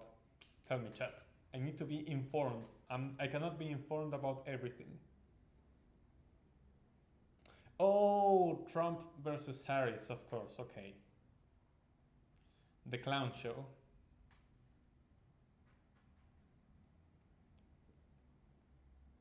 I agree with what HH was saying, that it's more entertaining and it's more hyped than any movie that has come out in the last 6 years. The presidential debate is just like peak entertainment for everyone.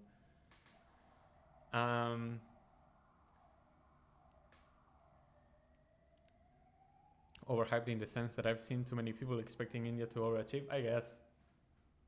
RIP USA, indeed. Also, chat, this is something that I wanted to ask you.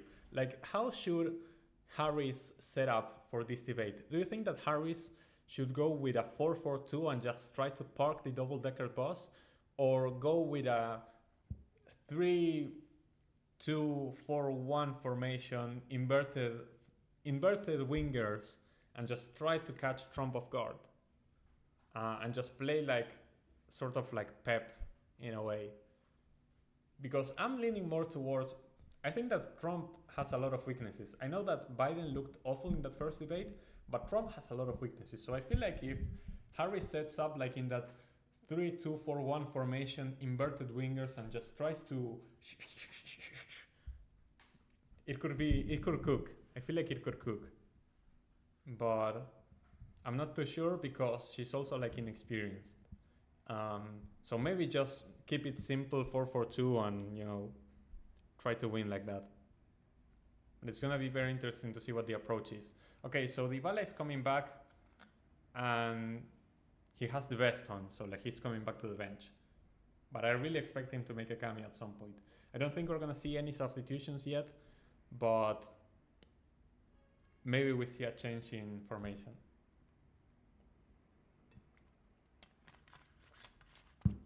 Four, 2-3-1, 2 holdings and 4 dangerous assets. I guess that could work, but it's not as dynamic as the other one.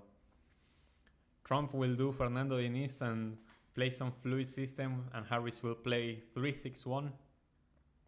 Harris to do 3-5-2, inverted wingers, and Trump to do the classic 4-4-2. Okay. Harris is like the underdog. Rank thoughts on Javier Milei? I think that the guy is crazy. He's a bit deluded and doesn't really see the struggles of the people down below.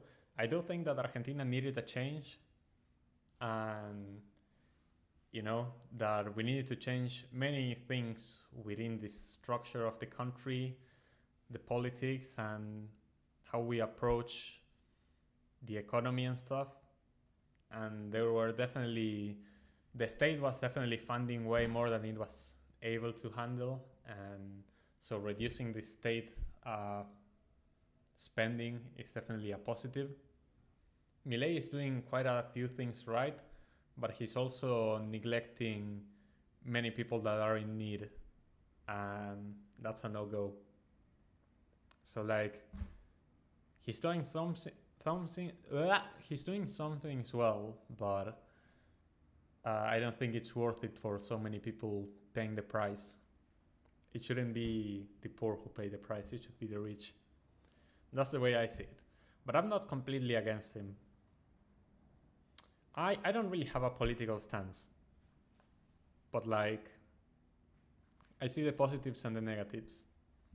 And I do think we were in for a change, for sure.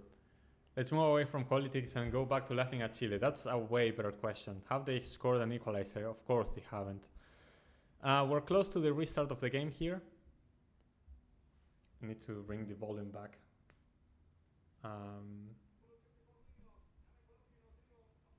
And let's see if we can actually equalize and then possibly turn this game around. Actually, Molina came on, so that's a substitution. I guess that makes sense because Montiel picked up the yellow, and now with Molina we may have a more offensive right back. So Molina is in for Montiel. That is the substitution we made. Okay, I had not thought about that, but I can see the vision. I can see the vision. Rank as someone who lives outside of the West. Okay, wait. The game has started. What do you mean outside of the West? Like America, even in South America, is in the West. I know that you mean like the West as in Europe and the United States, but like Argentina is in the West if you look at like a map. How do you view people leaving their homelands to go to other countries? I think it's natural. Like, I have two older brothers. One lives in Australia and the other one lives in Andorra. So like, I have relatives, very close relatives, who have moved away to other countries, and like they are living their best life and doing what they want. And I have considered moving away from Argentina as well at times. So like I think it's completely natural. At times you just need to find your place in the world somewhere else. And they are not any less Argentine because of it. My brothers still feel very much like Argentines, and they visit us, they talk to us, they still have our culture. They root for the national team or whatever while living somewhere else. So like, I think it's completely natural and it's fine. That being said, Trump was in office when USA and the other North American nations won the hosting rights for the World Cup. That is true. If North Korea qualifies to the World Cup, yeah, if China qualifies to the next World Cup. Thoughts on Ben Brereton Diaz? I think he is probably the best striker that Chile has right now, and that is very sad. But he needs to keep up with his Duolingo lessons because it's crazy. Brereton Diaz subbed off with no injury. Hi, Gareca. Your best players need to be on the pitch when you need to score. Like that is crazy. Nico González. Nico. Goal, Nico. Goal. No way. Nico González. Vamos. What did I say? Adjustments in the second half, and we come off the gate swinging. Vamos. Let's go. That was all Nico González. But again, the Colombian back line does not seem to know how to play under pressure. That is a horrible pass. But Nico González is the one to pick up the ball and just makes a run for it. It's actually James. No, it's James who must play that pass? No way. James Rodriguez with an awful pass backwards, and Nico González picks up the ball, runs forward, faces Vargas, and scores a wonderful goal, and it's 1-0. Vamos! Nico González goal in Colombia was not in my bingo card. I don't know if someone got a bingo of that. That's crazy. Why can't we host the World Cup in Nepal? Yeah, insane. Hey, Scaloni celebrating a goal. Let's go. You don't see that often. Just watch the World Cup final if you don't believe me. Scaloni celebrating a goal again. Let's go. That's how you know that this game matters. Mike needs to save the USA. Needs to be the president and the coach of the national team. Mike needs to do both. Molina could be becoming the next first lady. That's crazy. Hold on, Chile scored? No way. I need to catch up on so many comments. Problem is countries like Georgia and Moldova are losing a lot of young people. Fair. But like, their governments should do better. The reason why so many people left Argentina is because they couldn't find the opportunities here because of the economy. So like if the country is a mess, well, people are gonna leave the country. It is what it is. There's also a lot of problems in Africa and like in the Middle East with that.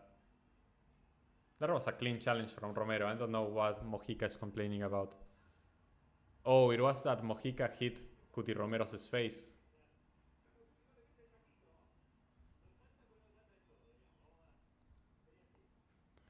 I wonder how media would react if USA versus China in a World Cup match. It would be crazy, especially if Trump is the president. North Korea have looked good in the two qualifiers. Yeah, they drew 2-2 with Qatar today while being down a man. So, guess that's pretty good. Colombia stupid defenders. Hey, SSB, hold that. It's not that they're stupid, okay? They have problems sometimes. Have you paid attention to other confederations qualifiers? Like, I checked the results and I watched the highlights of some of the games, but it's not like I'm actively watching other confederations. I'm not sitting down to watch the games live, but I'm keeping up with the results and watching the highlights of the games that I'm interested in. They played each other often in our sports, that's true. Next week, Libertadores is back. Yes, I need to do the preview for the quarterfinals as well. Yes. That is going to be the next video. If only North Korea could keep their cool, could have got 6 points. Get was these countries start having problems so they don't have opportunities. Did I just watch between Chile and Bolivia? You gotta see. Okay, hold up. Let me end this game and we're gonna see what the hell is going on between Chile and Bolivia. That came out of nowhere. It did. There's more chance North Korea gets to the 2026 World Cup than there is Colo-Colo winning the Copa Libertadores. I agree. Chile just scored. Yeah, I mean, I'm not watching the other games, so like, just tell me what's going on. Chile have actually scored. That's crazy. It's not as real. It's like their first competitive game scoring in like what, 9 games? That's crazy. It's a James mistake. That's crazy. That James gave away the ball like that. With Italian ancestry, how much do you know the language? Io capisco l'italiano solo un po'. Solo un po'. Io non posso parlare l'italiano molto bene. Io no puedo. Spanish and Italian is similarish phonetically. Yeah, I didn't have much problem learning some of it because it was like similar. Same way between English and German. Like English and German are like very similar phonetically, so if you know English, it's easier to learn German and stuff. Now Chile got 115 charges. They're gonna look up for one charge to sue Bolivia and get all 3 points. I know that. North Korea's pitch looked like it sank the Titanic. No way. It was like an iceberg. AFC most entertaining so far, in my opinion.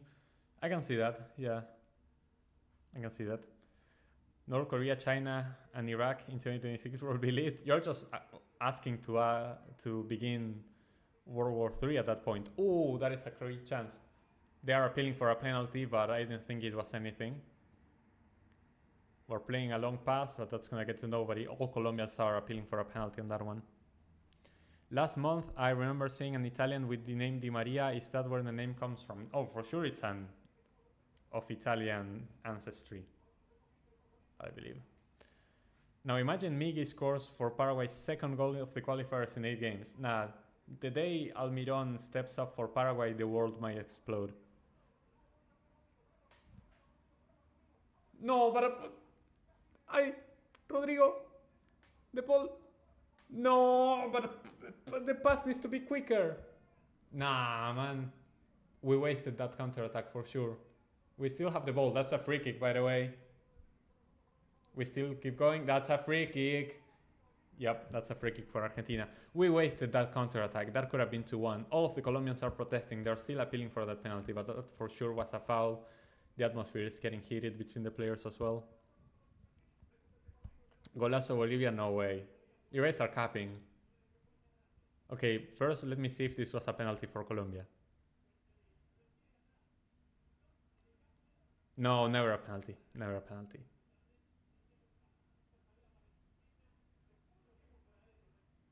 Never a penalty. Never a penalty. That was amazing defending.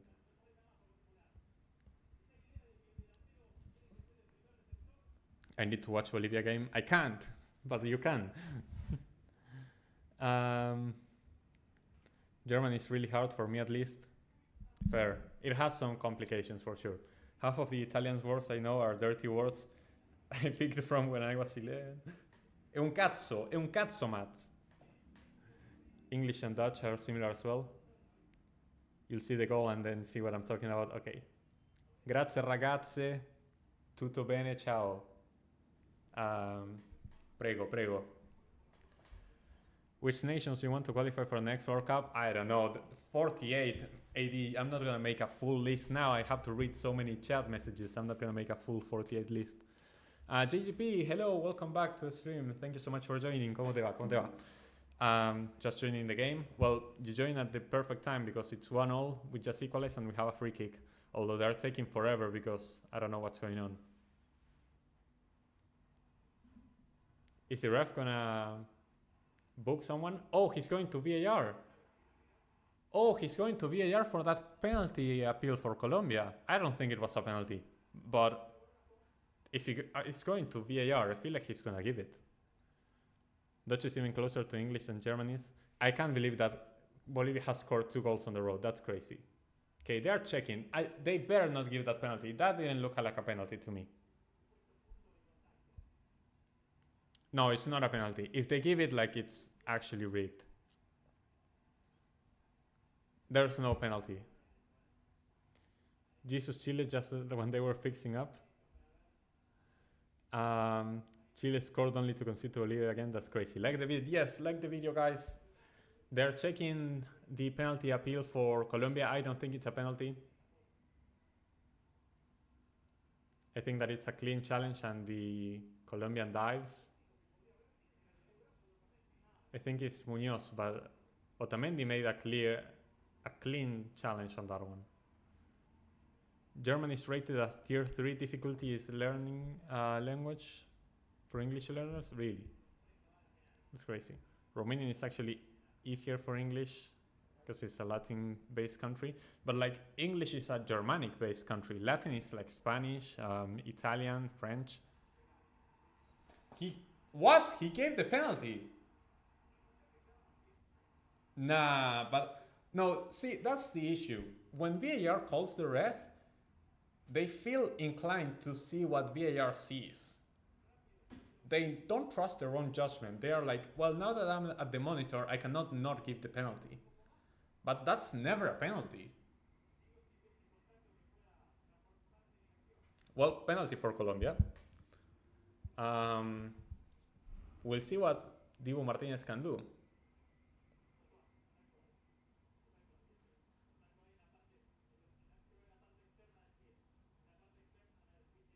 No, but barely even touched him, by the way.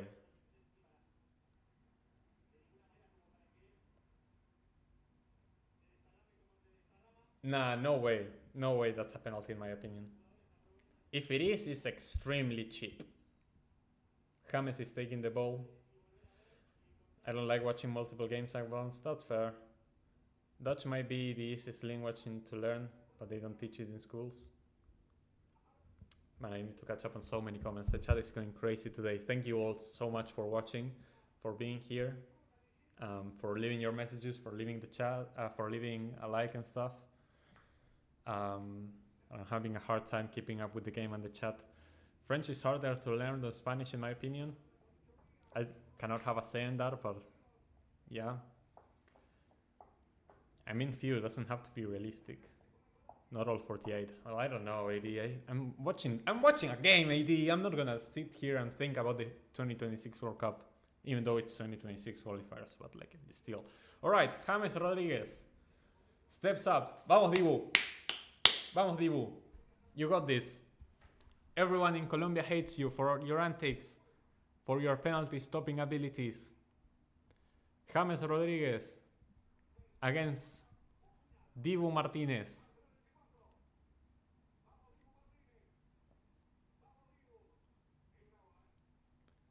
James.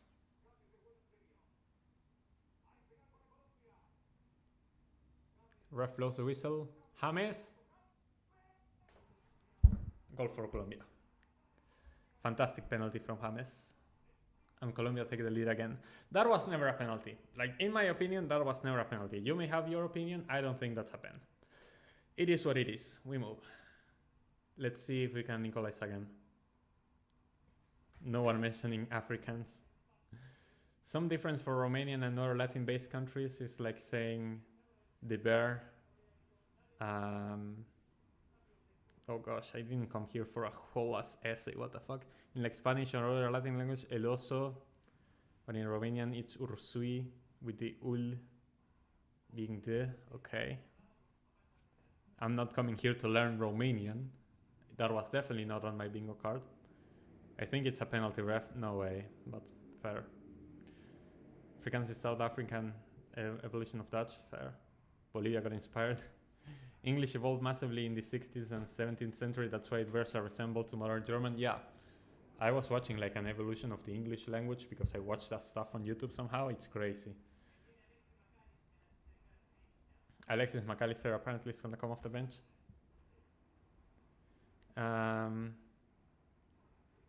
Tell that to my dumb teacher. This game is rigged. It was not a penalty. I agree. Not the smartest challenge, but like, barely even touched him, by the way. I don't think that's a penalty. If I could speak 5 languages, it would be English, French, German, Portuguese, and Spanish. I feel like Portuguese would be a bit of a waste, no? Like, you can speak it in Portugal, Brazil, and like a few countries in Africa, and then it's like useless. I feel like I'd rather speak Chinese or something like that, or Japanese. I don't know. I think the pen is fair. I'd give it in any other match, no matter who it is.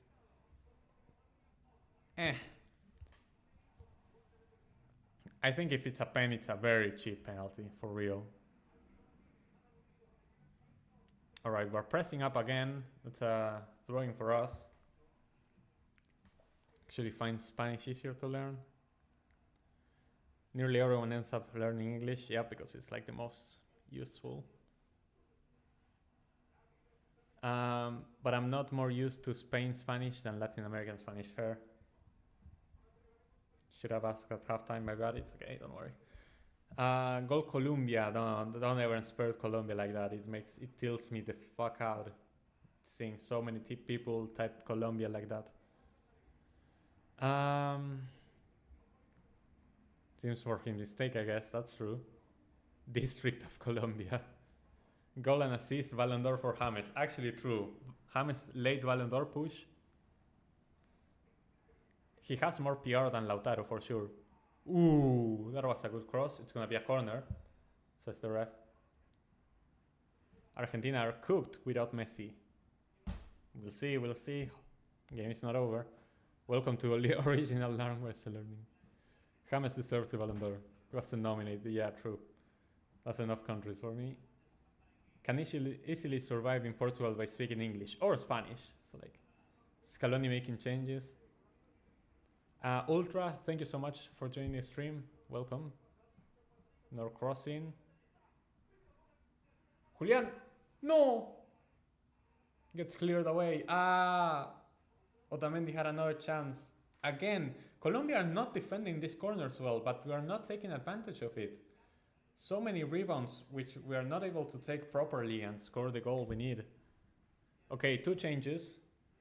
Lisandro Martinez subbed out for Acuña. So we're getting a real fullback that can go forward. And Alexis McAllister. Why did I say it like that? McAllister. Alexis McAllister in for... Who was it? They're not showing who the substitution was for. So Acuña is in for Lisandro. And Alexis, who got subbed out in the midfield? Paredes. Okay, Paredes is out. So we're going back to Enzo, Alexis, De Paul. That makes sense. No cross. Julian, no! And Vargas catches the ball again. Man! Damn, bro. You kind of look like Montiel a little. No, I don't. What the heck? Chad, do I generally look like Montiel? Go look up a picture. No way. They teach French, Spanish, and German in the UK for job opportunities. That's fair. To river the champions curse in 2026. Guys, it's one game against one of the best nations on earth at their home stadium. That's gonna be a free kick for Colombia. Oh gosh. Argentina getting close. We are, but we are not taking our chances. Both our strikers have looked shaky. The Portuguese rather you speak in English than Spanish because they view it as insulting. Fair. Induct Alvarez Atleti. No one has mentioned Russian, Polish, Czech, Ukrainian, or even Turkish. Diaz just cooked them. What do you mean? Diaz hasn't done anything this game. Argentina have to play more on the outside. Yeah, but we're not subbing in wingers. I mean, now we have 2 real attacking fullbacks in Acuña and Molina, but we don't have anybody on the wings. Like, we need to sub in. That's why I said Garnacho, just to get someone on the wing. But we're not doing it. I feel like we still have an extra midfielder. Although now if we're playing like a 4-4-2 or 4-3-3 with Nico Gonzalez, I don't know. It's a bit weird. You look like a young Montiel. That's crazy. Okay, we're playing out from the back. Okay, this is a great opportunity. Don't screw this up, please. Julian, how do we mess that up? How do we have a 3-against-2 counter-attack and we screw it up? We played that one too slow. I feel like Julian definitely didn't have the best decision making. Shot from outside the box gets cleared away and Vargas catches it. God damn it, man. Argentina have been clutch between 2021 and 2024 in cup tournaments. Yeah, but we have also been really good. Not only clutch, also very good footballing wise. Nobody has mentioned Swahili. What is with the language lore going on? What was your prediction for this game? I don't remember having a prediction. I think I said draw, but like, I don't know. Most African countries speak Arabic or an European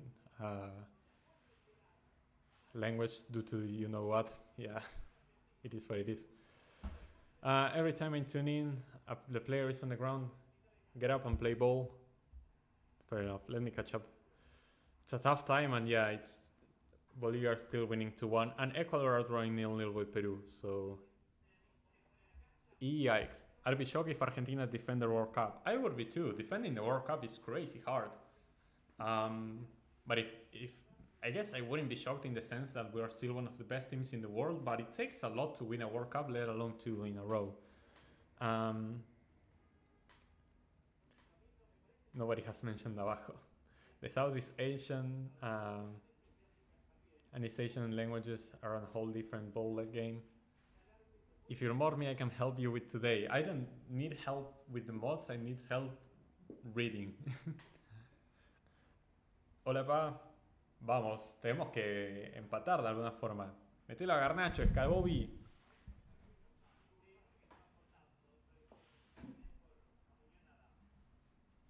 Okay, Nico Gonzalez is coming back after hitting his head.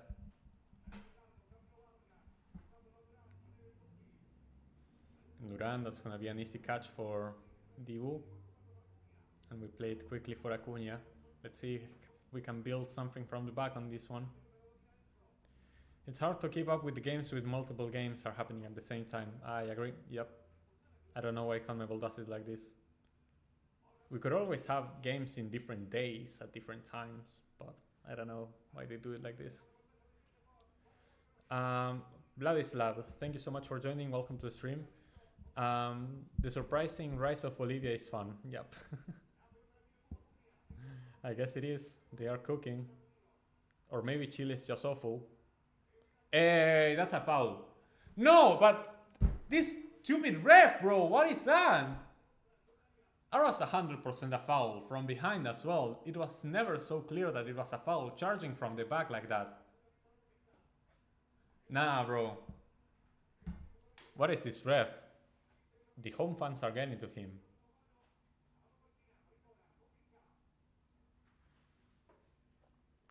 Winning even away from home, but it would be the first. They are 45 minutes away from winning a game on the road in qualifiers for the first time in 21 years.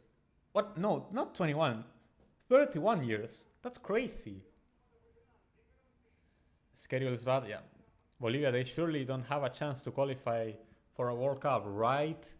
Right? Surely not. The last time they were in a World Cup, it was in the USA, so...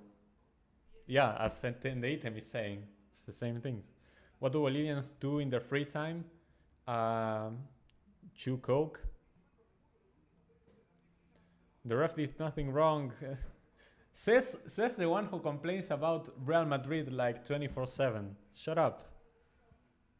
Argentina is not controlling the ball as they know. Yeah, something's off. But Colombia are just very good as well. El Alto CF coming to USA. Nico. Good pass, Nico. No! Cleared away by the Colombian defense. We still hold possession. I might need to do an emergency stream. If Bolivia wins, yeah, it's crazy. And we need to have a cookout session on Chile. We're gonna see a lot more walking pace games in the next 2 years, sadly. We'll see. That is a bad pass. Nice, we recover the ball quickly.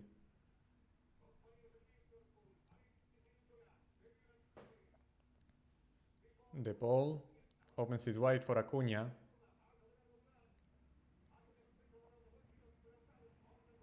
Acuna again, the ball. No, bad pass from the ball.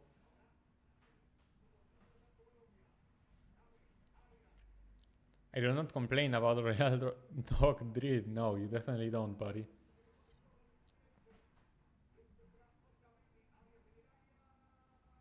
He's all alone. Oh, what a miss.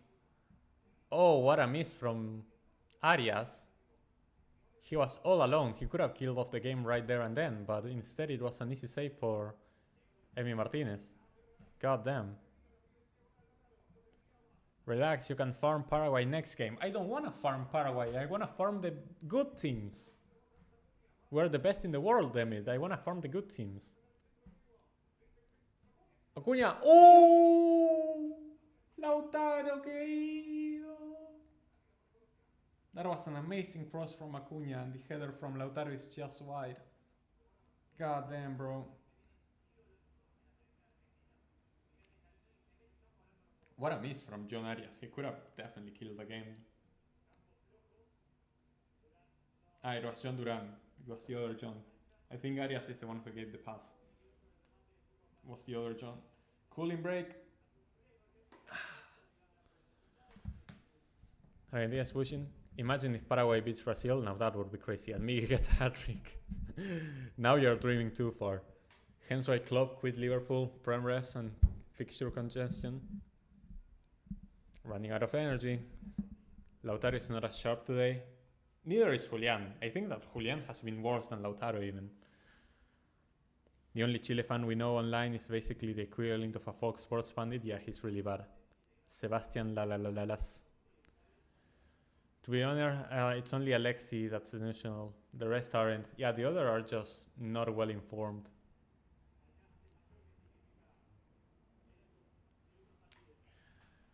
I still can't believe that they gave that penalty, by the way.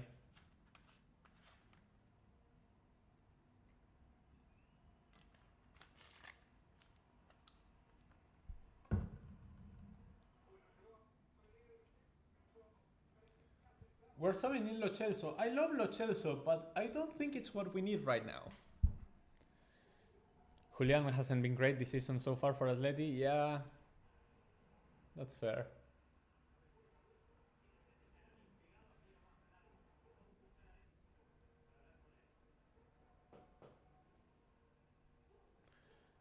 Not even just Fox Soccer, but other within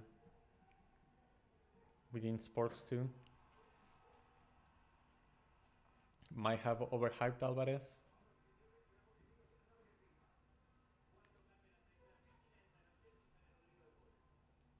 De Paul, wait. De Paul subbed out for Lo Celso.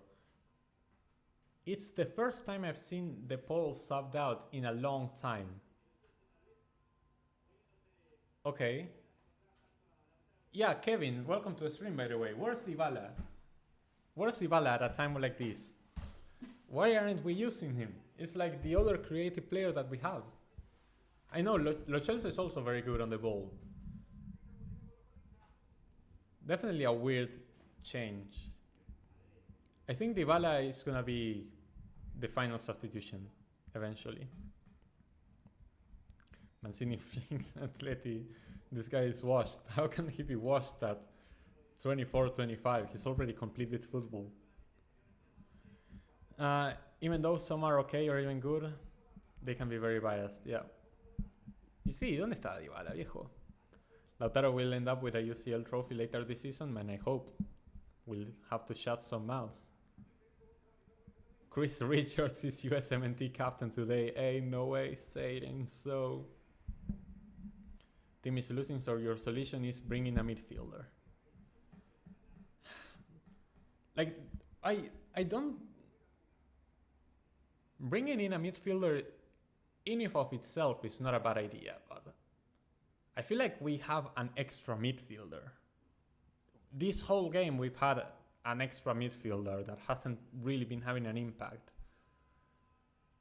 And I know that we are struggling with creating play, but we also need someone to create the play offensively, not just moving the ball around. Today is not the day for Argentina. They did such a good game with Chile, but today we have no order. Yeah, I guess it's a bad day in the office as well. Dybala in 2024 is crazy. Shut your goddamn mouth. You were still repping Lewandowski. USA better stat pad today. Yeah, Dybala can create for the strikers. That's exactly what we need. Acuña with a cross. Clear the way. We still keep possession though. Lautaro. Clear the way. That was an amazing play from Lautaro. He wins the corner though. But again, Colombia's defense holding on strong for that one.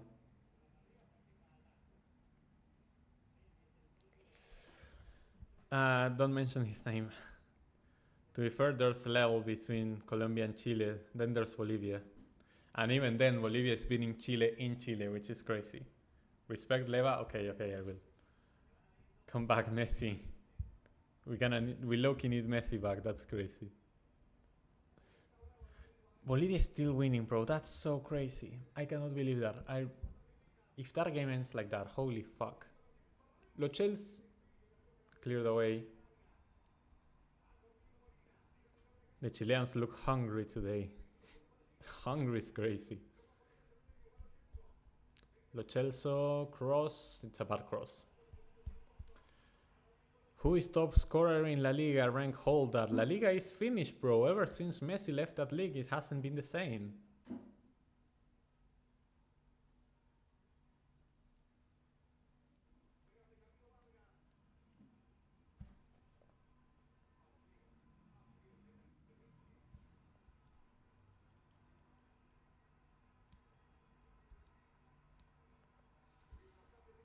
Okay, Kevin Castaño and John Cordova coming in for Colombia. Chile wish they had Guerrero. That's crazy. That's actually insane. Well, Colombians taking a whole minute to come off the pitch.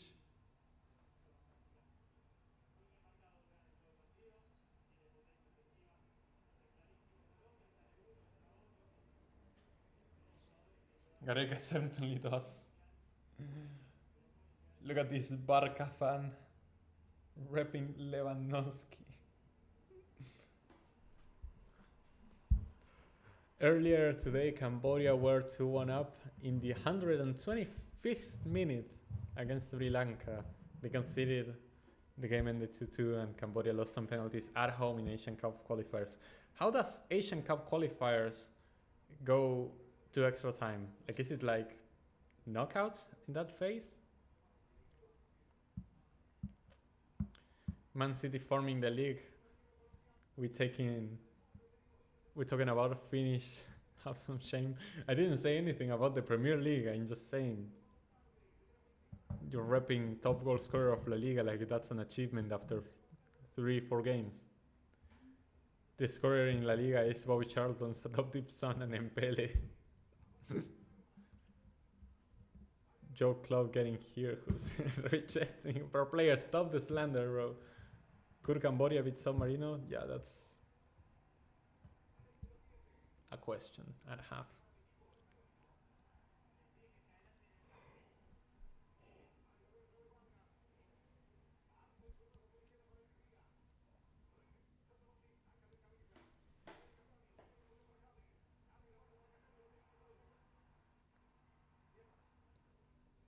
Good clearance for our defense.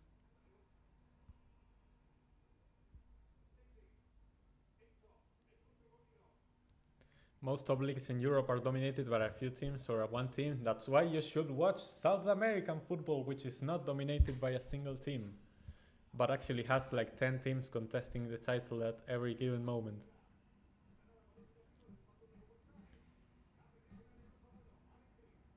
Could Bolivia beat San Marino? Bolivia is not as bad as you guys make it out to be.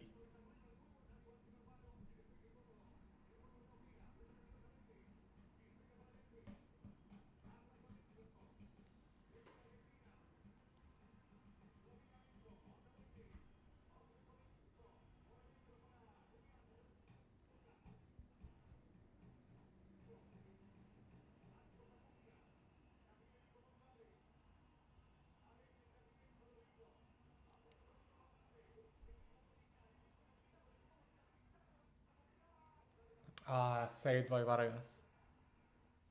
That was a good attempt with Enzo Fernandez putting a long ball for Molina, running in the back. Now Vargas is gonna pretend to be injured just from catching the ball. La Masia ain't that great, only 3 players, that's crazy. Connor Casey, thank you so much for joining, welcome to the stream.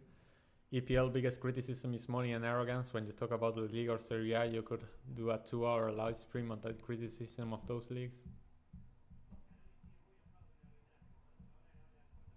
The ref is a bit of a clown, to be fair. with the penalty calls, the fouls not given, and now allowing. I mean, he did give a yellow card to the guy who was walking out of the pitch and refused to come out, but he's still allowing the time wasting to go on. Yeah, the time wasting is real now, for sure. Respect Bolivia, even though they are altitude merchants. Yep. The day we see San Marino playing in Alto is the day all football fans come together in harmony. San Marino is losing 10-0 in El Alto, like no cap. If Venezuela lost 4-0, like I can only imagine the things they would do to San Marino.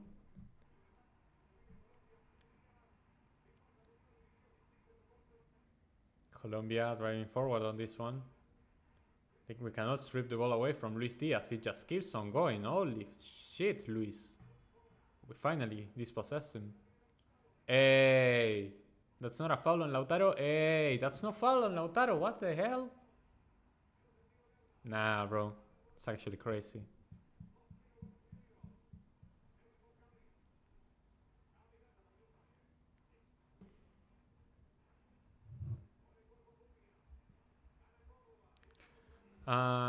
Bolivia would win the AFCON. Now that I don't agree with, but Bolivia are not as bad as people make it out to be.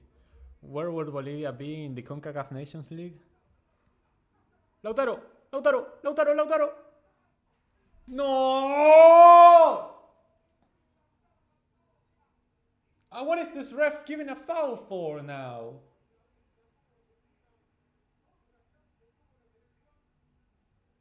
No, but Lautaro tried to like dribble past everyone. Like once you get past that defender and you're in front of goal, shoot, man. That second touch was a bit bad. The ball was a bit too far away from him to actually finish.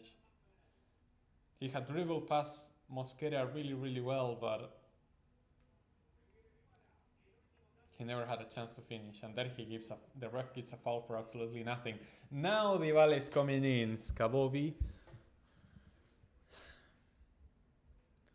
Bolivia among CONCACAF Nations League. Well, we saw at the Copa America. I guess they would be like 6th or 7th in CONCACAF, I would say. PSG Academy players actually produces a lot of good Ligue A. The USA and Mexico don't compete until the quarters. Fair. If they play on Mount Kilimanjaro. The Bolivia lost to USA and Panama. Yep, exactly. The technical ability, the technical quality of the Prem is decreasing. La Liga is top. I don't know if I agree with that. Mother Teresa would give San Marino the last rights in Alto. Hope I'm not jinxing it. San Marino and Bolivia has won more recently than Chile. That's crazy. Gotta score that if you're sharp, yep. I'm not sure about that. Are you referring to the bottom teams? Oh, like that was a response to Musa. San Marino have won games than Tottenham have won trophies since 2009. Time wasting Olympics have started. Perhaps Paralympics, that's crazy. Is it time for Garnacho 2 out for Lautaro? Apparently we only have one sub left, so it's gonna be Dybala and bust. The actual Olympics has become a glorified adult sport today. What does that mean? Colombian women, yo, cooler, relax.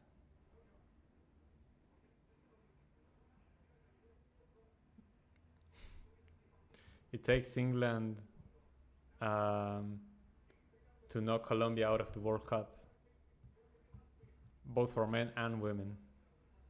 That is a bad pass. It's going to be a goal kick for Colombia, and yeah, we're running out of time to actually get a result in this game. Someone else is time wasting. This time is Mosquera, the first goal scorer for Colombia.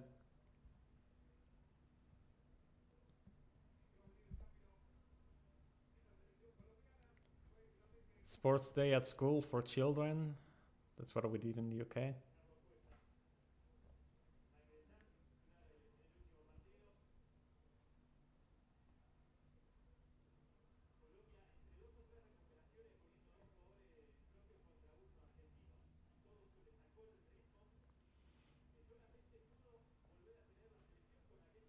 time wasting masterclass, actually true.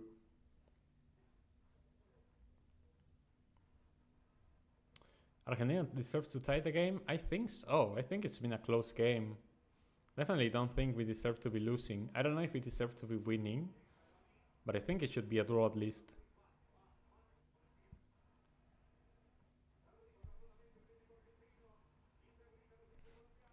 Musa and Kule going at it, bro.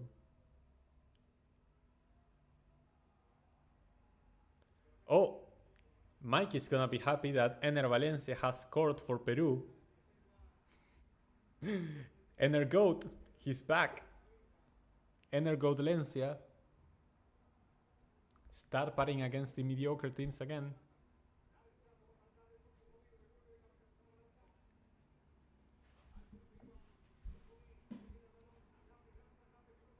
Oh, what a miss from John Cordova. That could have been 3-1 right there.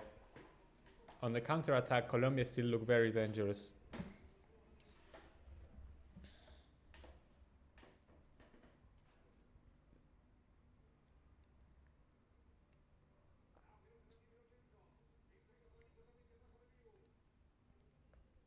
Peru have 0 shots, 0 on target. That's just the Peru experience nowadays. It's what they do, or what they don't do, rather. Okay, last few minutes of this game. Can we get an equalizer? And once again, restore our status. Acuna down the left-hand side, cuts inside, passes it to the middle. Alexis with a lot of space. My stream is lagging. Dybala fired. First of all, I didn't see when Dybala came on the pitch.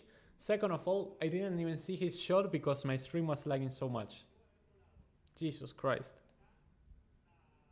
How much time I had? 9 minutes. I hope they give 9 minutes with all the time wasting we had, but they're not gonna do so, I think.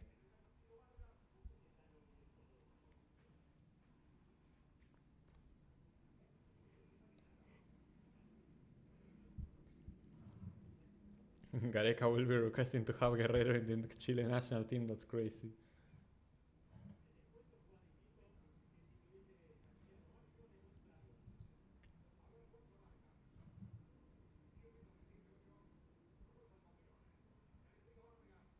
Still 0-0 in the Venezuela versus Uruguay. I really feel like Venezuela could get something in that game with how Uruguay have looked recently, and Venezuela has been a difficult place for Uruguay to travel lately.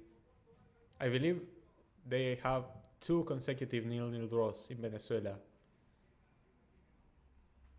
7 minutes of stoppage time. Okay, I'm not too mad about that. Could have been a bit more, but 7 minutes. It's okay. Let's see if we can do something with 7 minutes. It's more than I last, so 7 minutes would be like an eternity to me. Let's see if the team can actually do something with it. It's a foul on Nico Gonzalez.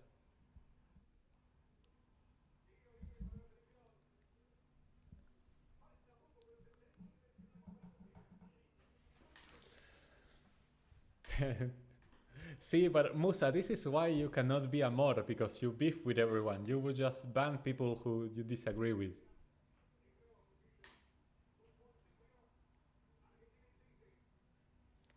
Lo Celso gonna put in this cross. Let's see if we can get something off it. The header goes over the crossbar from Otamendi. God damn, bro. Time is running low for sure now. Do you think it's time for Otamendi to retire? He can still give stuff to the national team. I just think that it needs to be off the bench. Otamendi can still be in the squad, but the starting center backs should be Lisandro and Romero for sure.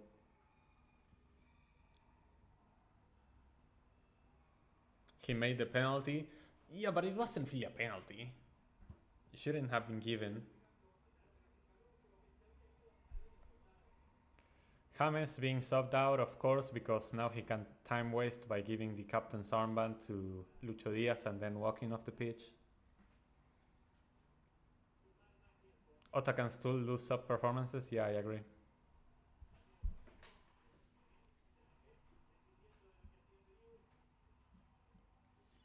Yeah, that's something we have done a lot with Scaloni, subbing on a third defender when we're ahead.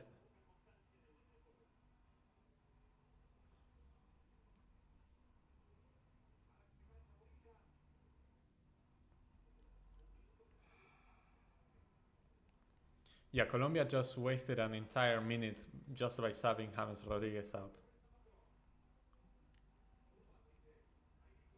Yeah, the ref said 1 extra minute now. We're going until the 98th now because of that substitution. And Colombians can't be mad about it because that substitution took a whole minute. They tried at least. They gave it their best shot to time waste that.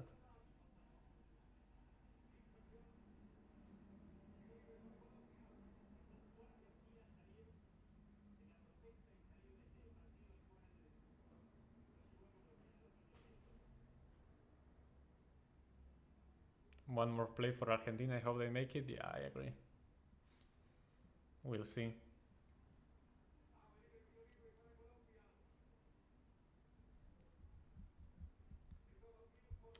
Free kick for Colombia. They're taking the whole time with this one.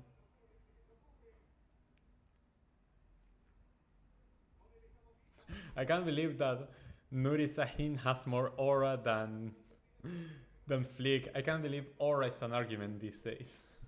What is that?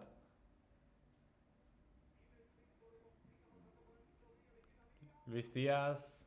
Ball gets cleared away, but it's going to be a corner for Colombia. Oh, a throwing for Colombia. Will you be watching the Bolivia game? I still need to catch up with whatever Mike was talking about because apparently the goals were crazy. Hace rato que Colombia puso el partido en el freezer y rodando en el piso también.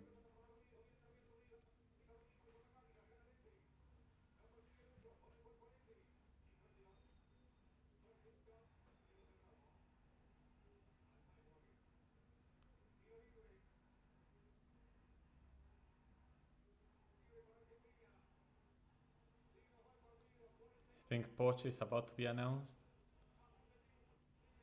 We'll see what Mauricio can do for USA.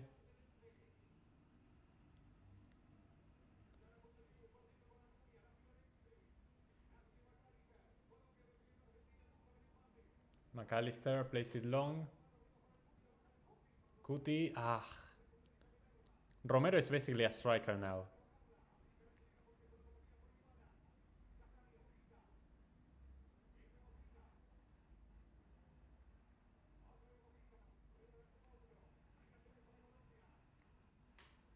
Throwing for Colombia. Scaloni made the changes too late and he kept Lautaro. I don't think keeping Lautaro is a mistake, but Dybala should have had more minutes for sure.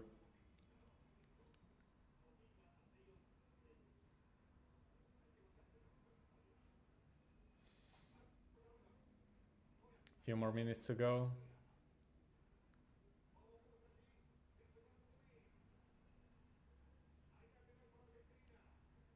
Molina gonna make this throwing.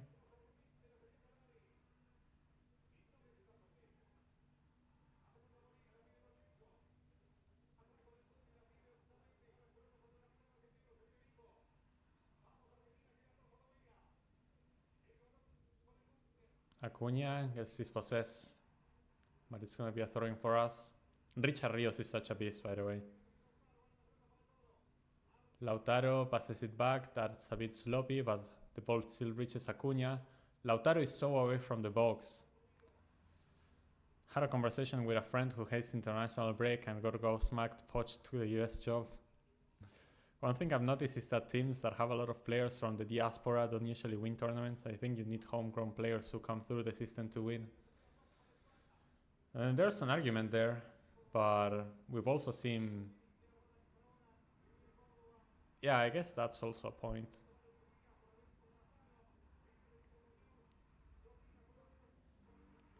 Oh, ooh, we cleared it off the line. Colombia definitely had a third there. Emi Martinez with an amazing save. My battery is running out. Oh gosh.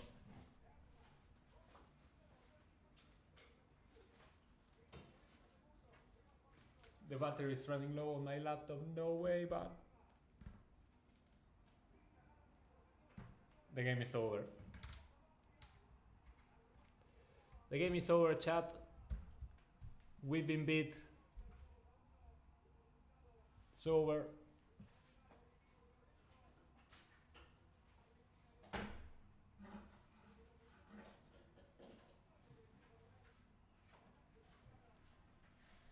Colombia are the champions of the Qualifiers Cup.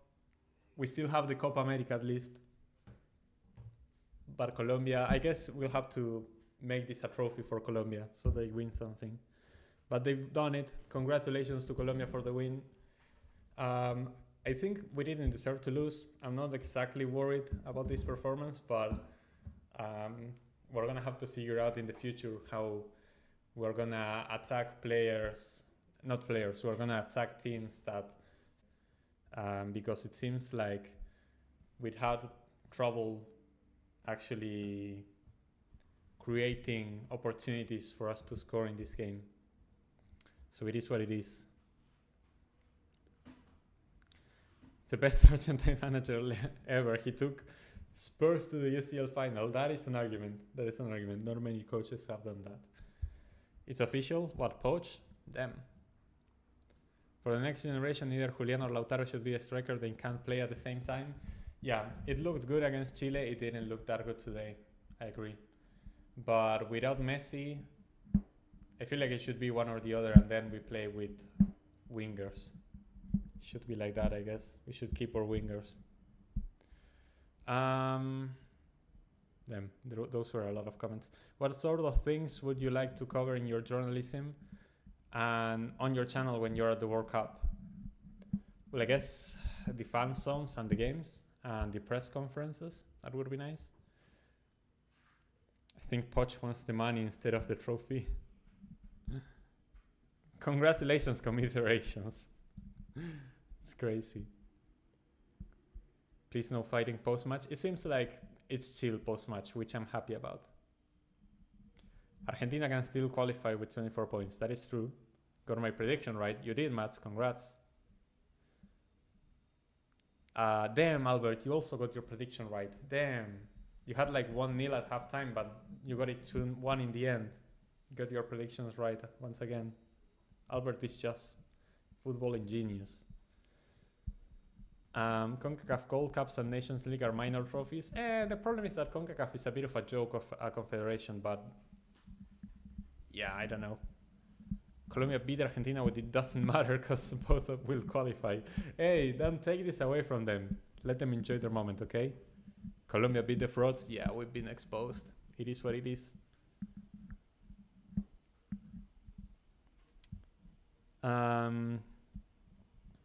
Is Bolivia still winning? No way, Bolivia is still winning, bro. 20 minutes left in that game. That's crazy. Should I... Chat, do I stay live until the Chile-Bolivia game ends? Should I try to find a stream? I will try to find a stream. You know what? This has turned into another Watchalong.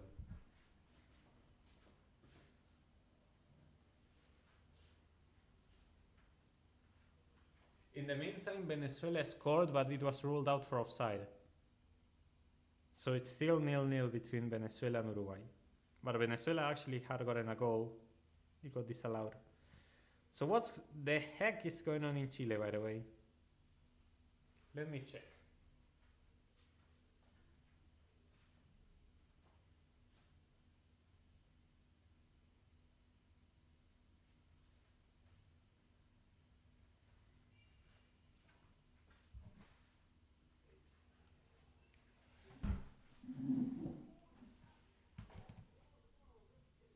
So Chile are still losing, chat.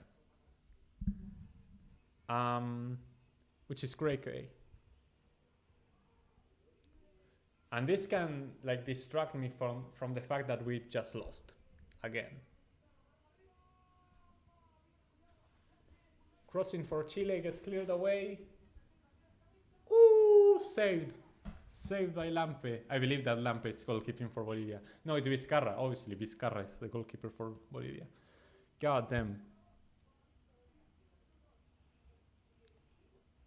The Champions course is slowly creeping in. Watch Bolivia with us. Okay. I'm watching Bolivia, guys. I'm watching Bolivia. Vamos el Alto FC. Thank you, Gareca, for sabotaging Chile. We could have a historic double. San Marino win and Bolivia away win. Yeah, that's crazy. Does Bolivia qualify if they play every game in La Paz? Oh, for sure they qualify, yeah. Knicks Yon Bandieras like Alexis Sanchez. The stadium in Chile is like almost empty, bro. What the heck? This would like break the matrix that Bolivia win on the road. Like San Marino won a game quicker than Bolivia won a game on the road in the qualifiers. Like that's how crazy it is. This is crazier than San Marino winning a game. Because San Marino eventually we're gonna play someone like Liechtenstein again. Bolivia has played these same opponents for decades and hasn't won a game away from home. They've been close, but they never get it done.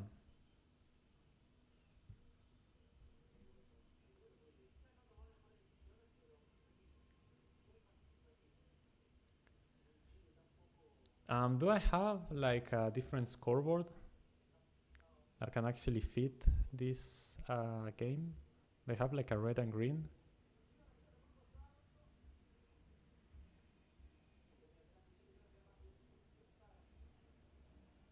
Green and yellow. No, that doesn't really work, right? No, I don't have a scoreboard that works. It is what it is.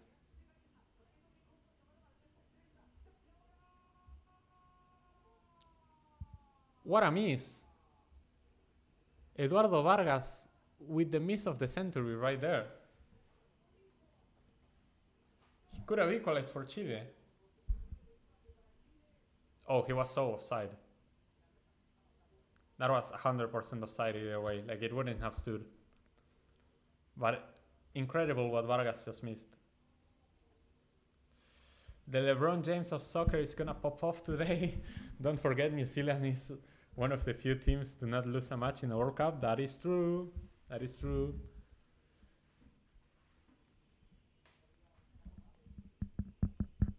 Also, there's like 6 new countries in Europe every year, like Kosovo.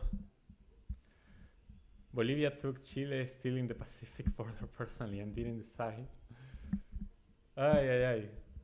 Nah, Tendatum never jinxes because his predictions are always on point. Let me check how many likes we're on since the main show has ended. 11 likes, okay, so we got some participation today. I'm happy. The stadium is a bit empty in Chile, I'm surprised. Like, the national team is playing in the capital, for God's sake. Okay, I'm gonna adjust, even though it's not Colombia, let me update this to Chile and Bolivia playing, even though it's not the right, like,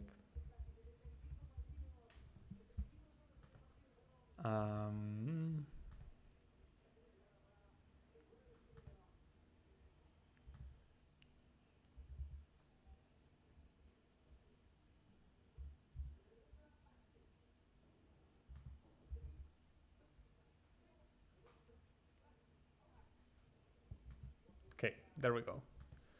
These are like in weird places, but we can fix that.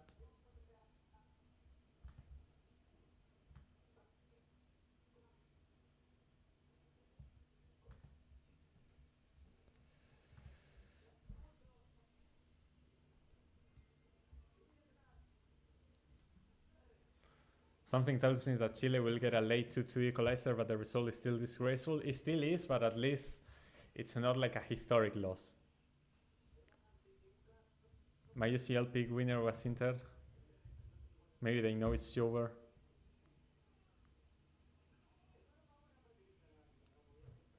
Chile are just desperate at the moment, just attempting crosses for the sake of it.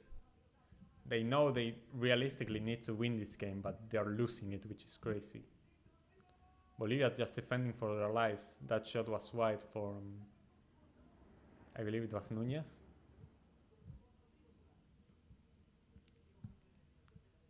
Ren, can you invite us to Copa America next time? I want to test my what? My voice app. Oh, okay. Yeah, sure. Come over.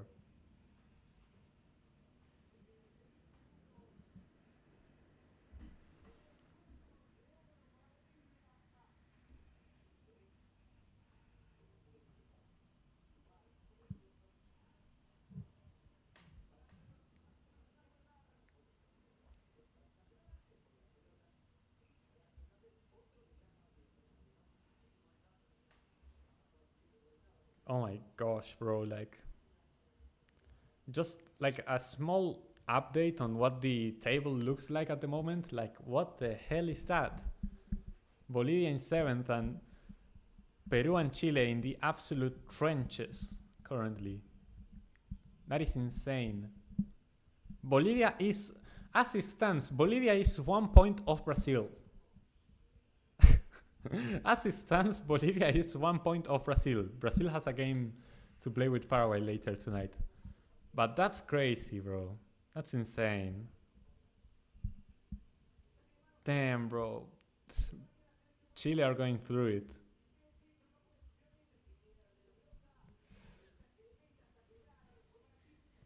You were too young, but you is the old lady. That's true. La vecchia signora. La vecchia signora, il cazzo del ragazze vale piane. All Italian final would send Prem merchants insane. Yeah. Especially if like Man City lose to Atalanta or some shit.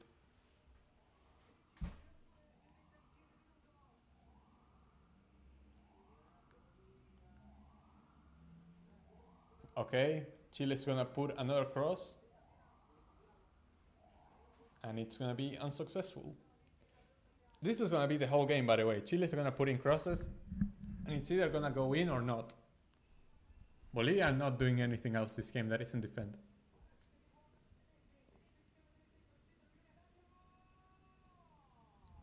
It's gonna be a corner. It's gonna be a corner. The timing of the announcement happened on the same day as the debate. Was that intentional? I feel like it was. There also was the USA-Panama game was also on the same day and on the same city as the presidential debate, which is crazy.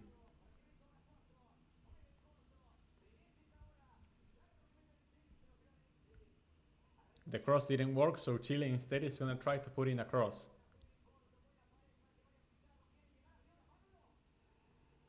Chileans are appealing for a handball, but I think it's going to be a goal kick.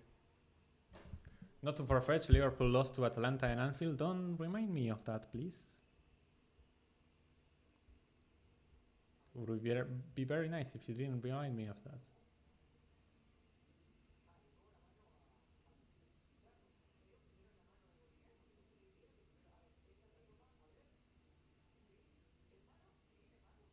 No, is that gonna be a penalty for Chile? No, that's not gonna be given as a handball. For surely not. Surely that's not given as a handball.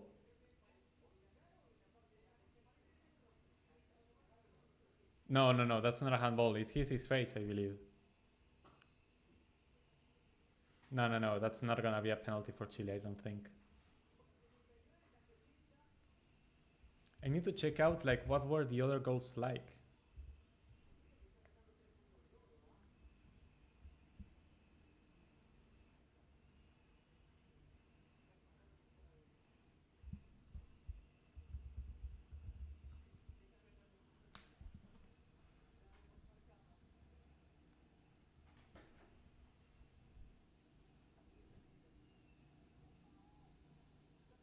Okay, the first goal for Bolivia is awful defending from Chile, like insanely bad defending from Chile.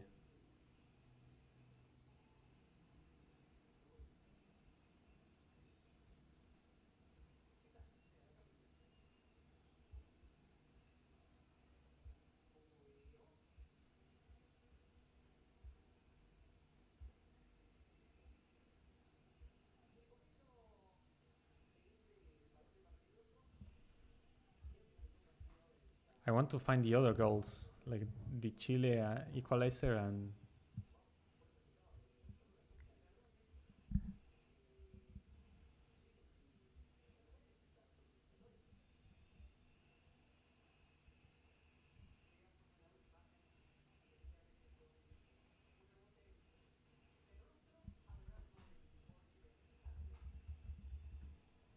If I type in Vargas, do I get to see that goal?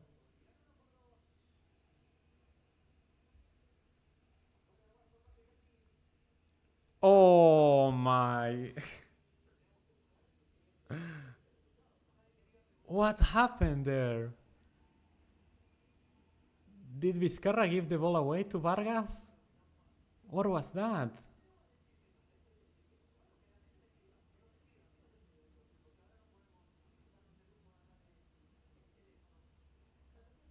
What even happened there? I need a replay of that. No, what happened? They're not showing a replay, bro. Penalty for Chile. Penalty for Chile. Penalty for Chile. Penalty for Chile. Oh no. The away draw turned out to be impressive. Is that a penalty? No, no, no, it's not a handball. It's not a handball. No, no, no, no, no, it's not a penalty. It's not a penalty. It hit his face.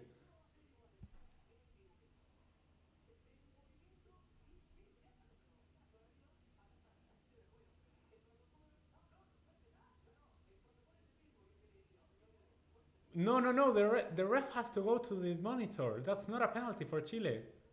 The ref gave the penalty for handball, but it hit his face. No, no, no, that's not a pen. It was his lovely face. Yeah, yeah, it hits his face.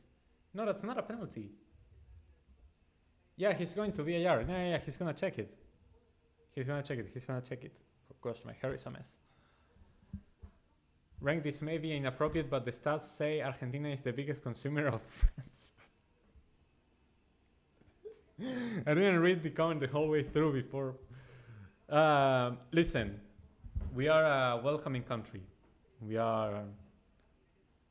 accept everyone, and that's good. You know, you don't need to be. It's weird that you would even make that comment. No, the ref is instantly seeing the monitor and instantly coming back down. No pen, no pen. Play on, no pen. Play on. Let's go, no pen, chat. Justice has been served. At full time, the stadium screams will be hacked, showing a troll face. Back when Chile won the 2016 Copa, I had them as the world's best international team, and now 8 years later, they've fallen beyond. Okay, they weren't the best team in the world back then. Okay, they fluked a Copa America, 2 Copa America wins. You know, it is what it is. No pen, chat. Saved. Game continues.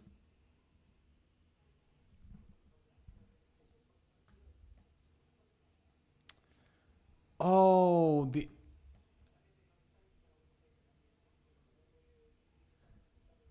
Lampe was the goalkeeper for Bolivia and then got subbed out for Vizcarra. Oh, Lampe started as goalkeeper for Bolivia and then was subbed out for Vizcarra. Lampe gets injured, and Vargas, instead of applying to fair play, says, no, F that, give me that ball, I'm scoring that goal.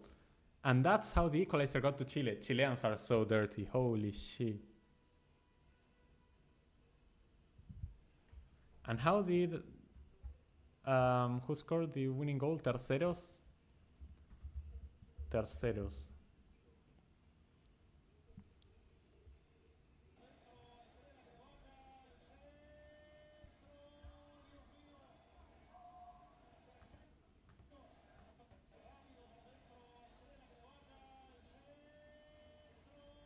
Great goal for Bolivia.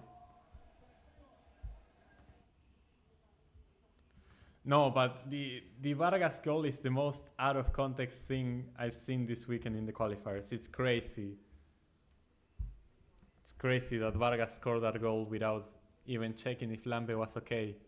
The opposing goalkeeper got injured and he was like, nah, give me that ball, I'm scoring that goal. That's crazy. I was just asking, Rank, no discrimination. No, but like asking the question makes it... Porn is porn. Like there's no... I guess it's like a category. But like, come on, man.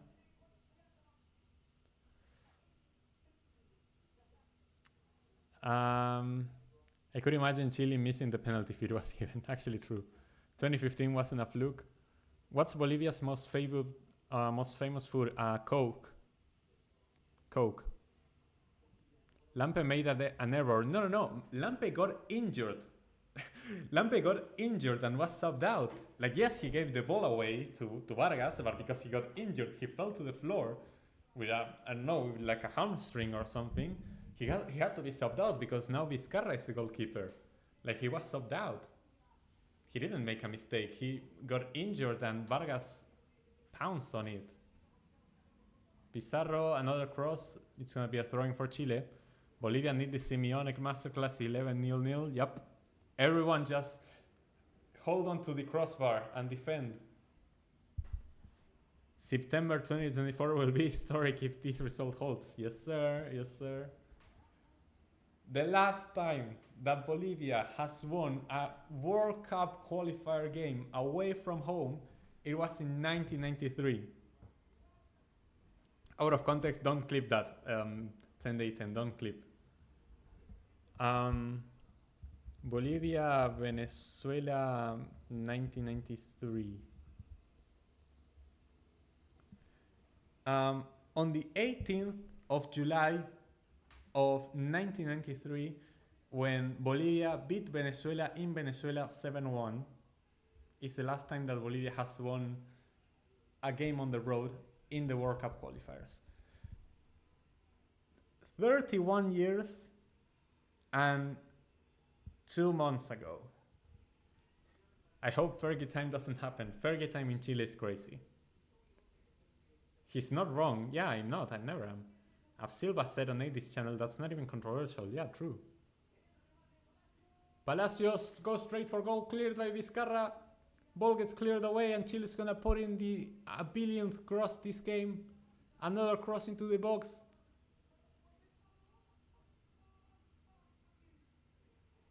Oh, my transmission lagged so hard I thought it was a goal, but no, it got cleared away.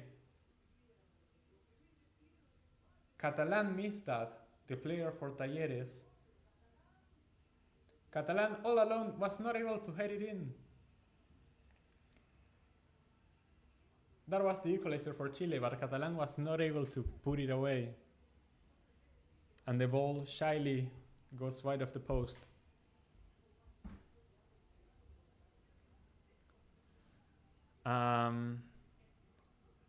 Exactly, it's my top 5 categories. I'm wearing green in support of our Bolivian brother. San Marino and Bolivia historic. You'll be eating Coke, I'll be eating Coke. San Marino overhyped, it was Liechtenstein. Well, this is Chile, to be fair. Is Marcelo Moreno the best Bolivian player since 1994? Oh yeah, 100%, yeah. Coque the Atleti mid who's Spanish.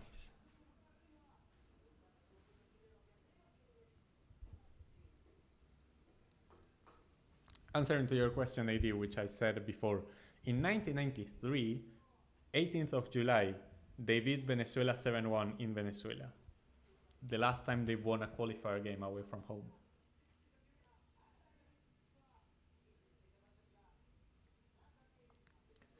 I did not have Bolivia getting 6 points in a single window in my bingo list, to be fair.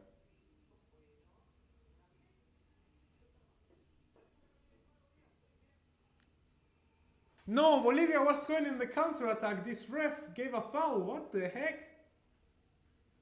Bolivia was going on the counter-attack and the ref gave a stupid foul.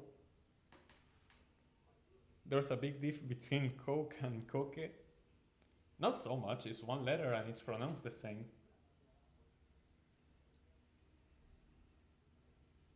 6 minutes of stoppage time.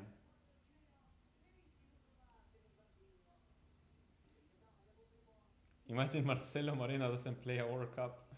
Bro, he's retired from the national team and Bolivia may actually do it. That's crazy. Uh-oh. Uh-oh. Another cross. Another shot. Goes wide. Gonna be a goal kick. Gonna be a goal kick.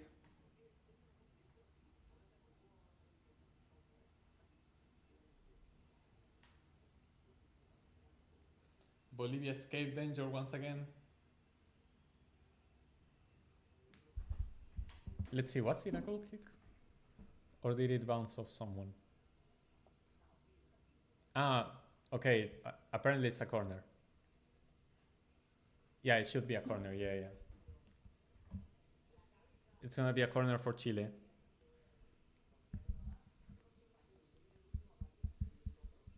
This would be the first time in ages that Bolivia would have done 6 out of 6 points. Yeah. Yeah, it is. The kids are very bland. They are. Adidas didn't cook for Chile, to be fair. The Bolivia kids aren't very inspiring either. And to think this stadium is even 600 meters above sea level, and that for Europe is already high. Because Europe has, besides the Alps and some others, like no mountains whatsoever. And those mountains don't really have cities. Chilean Sweden Sebastian is soon gonna hold the biggest L, and his other nation is in League C of the Nations League. Cross, cleared away. Ball inside the box again, cleared away. That's all I'm gonna say for the entire game. Ball into the box, cleared away. Ball inside the box, nope, cleared away even before it arrived to the box. Can Bolivia go in the counter-attack? Nope. Doesn't Bolivia have a Copa America? They do. They won the Copa America in 1967, playing at home, obviously. Imagine country balls Algeria and Chile at the FIFA headquarters, both waiting to submit their appeals. Imagine Chile just trying to justify their appeal to Algeria after hearing about the other situation. I don't understand what the Algeria situation is, but I love country balls, so like... Chile might be finished. No. Chile are finished. Even if they equalize this game, they are finished. Like, this is unacceptable. This is the most embarrassing thing I've seen in a while. It's not even San Marino, but if it's Chile that would be on the receiving end of this result, yeah. Why isn't Rafinha, Anthony, and Richarlison playing? Because they suck. Well, Rafinha doesn't suck. Respect Rafinha, but like, it's Brazil. Come on. Spain is probably the most mountainous, but not as high as Chile. No, not even close to as mountainous as Chile. It's about Algeria versus Cameroon World Cup 2022. Ah, yeah, I remember that incident.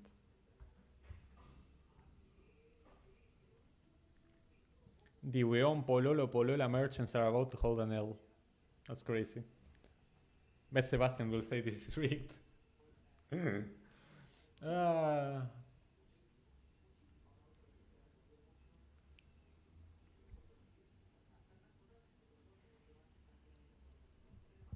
No, I mean they are 75% Bolivian. Oh. I didn't understand the joke. Fair enough.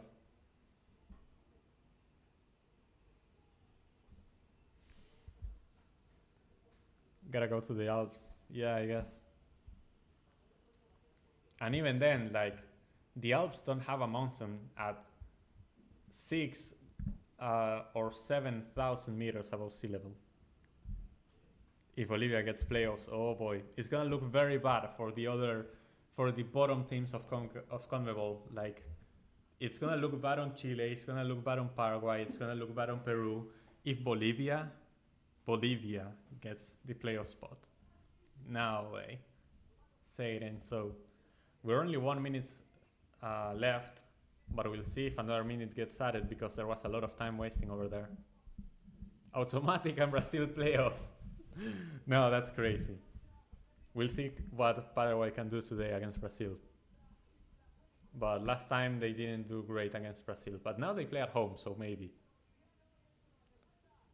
Bolivia trying to clear away that ball with everything they got. It's going to be a free kick for Chile near the end of the game. Free kick for Chile near the end of the game. This ain't over until it's over.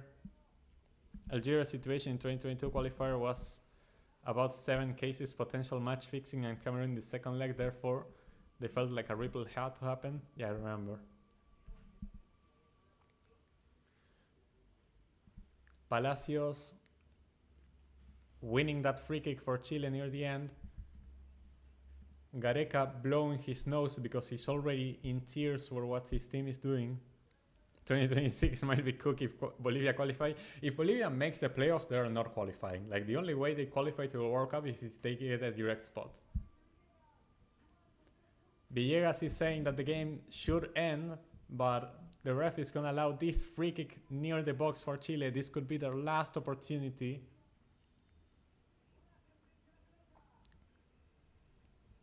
Palacios and someone else. Suazo. Palacios and Suazo, the options. Palacios! And Vizcarra clears it away.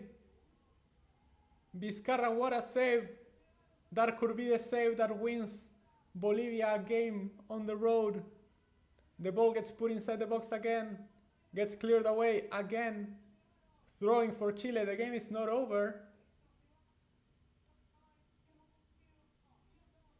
Throwing for Chile. They're gonna put in another cross. My stream is lagging as heck. It's gonna be a corner. They're gonna give the corner. No way. They're gonna give another corner. No way. They're giving another corner, bro. Chile played quick. Corner taken quickly. Corner taken quickly. They played. It's gonna be another corner. The shot gets deflected off someone. It's gonna be another corner. Another corner for Chile. The game is not over. This is... The ref is allowing this one to play on, bro. What is going on? The ref is just allowing this one to go on. Another cross. Ooh! What a save from Vizcarra. Paulo Diaz with the header. Paulo Diaz with the header, and it gets cleared away. No, it's giving a goal kick. It's giving a goal kick. Chile has wasted it. It should be over now. Surely it is. Surely it's over now. Chile have wasted their final opportunity with that header from Paulo Diaz. Vizcarra is gonna kick it as far as he can. The ref blows his whistle, and Bolivia, mother effing Bolivia, has won a game away from home. Chile 1, Bolivia 2. This is not a drill.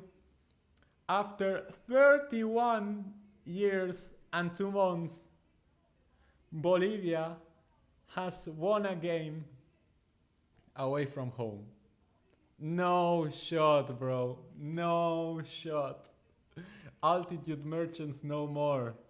They can win without altitude. No way. Nah, Chile is finished. No, Chile is not real. Will Gareca get sacked? No way, bro. He's just gotten here, but this is so bad. First group at the Copa America, now this. What the hell, bro? Watch Nepal build a stadium at Mount Everest to rival Bolivia. That's crazy. By comparison, Chile wanted to be fourth. Yeah, I remember that. Byron Castillo was the Ecuador player that apparently was Colombian.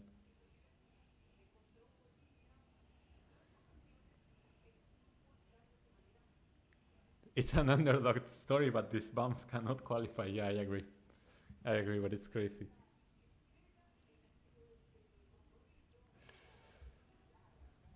It's a celebration. Even though Argentina has lost, Bolivia has won a game away from home.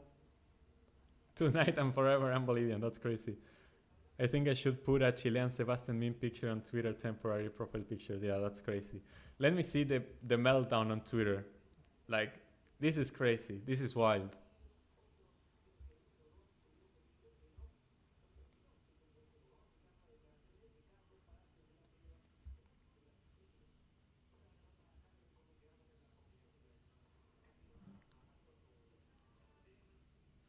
That's crazy.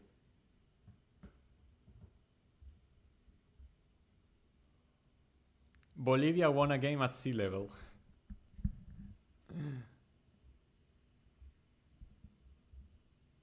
That's insane, bro. That's crazy.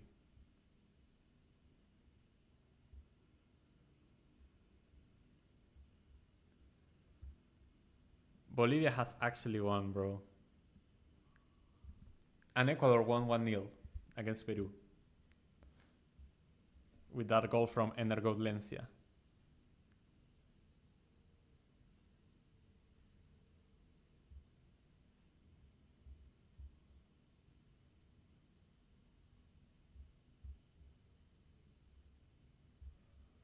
Ain't no shot, bro.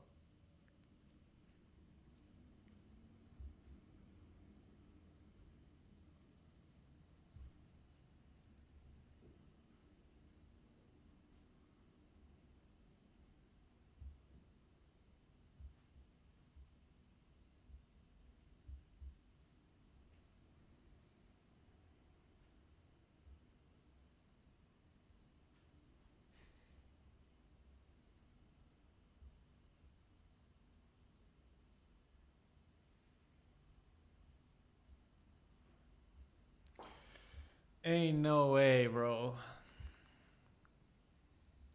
I'm just watching, like, I'm just scrolling through Twitter because I cannot believe it. Bro, hold up. Like, Bolivia away wins in qualifying. Venezuela in 1977. Peru in 1989. Venezuela in 1993. Chile 2024.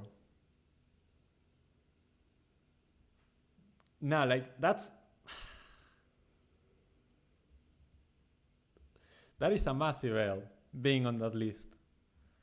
Nah, bro. Nah. Next for Chile, Colombia, and Brazil. Ay, ay, ay, ay, ay, ay.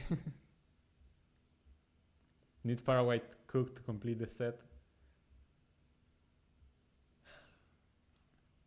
The 31-year wait is crazy, yeah. Like, San Marino only had to wait 20 years. Bolivia had to wait 31 years to win on the road.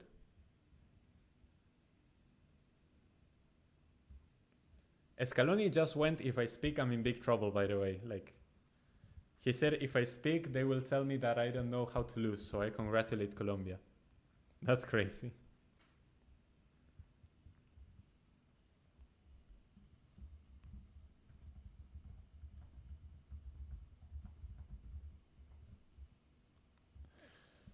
Ah, that's insane, bro. The reaction is gonna be insane.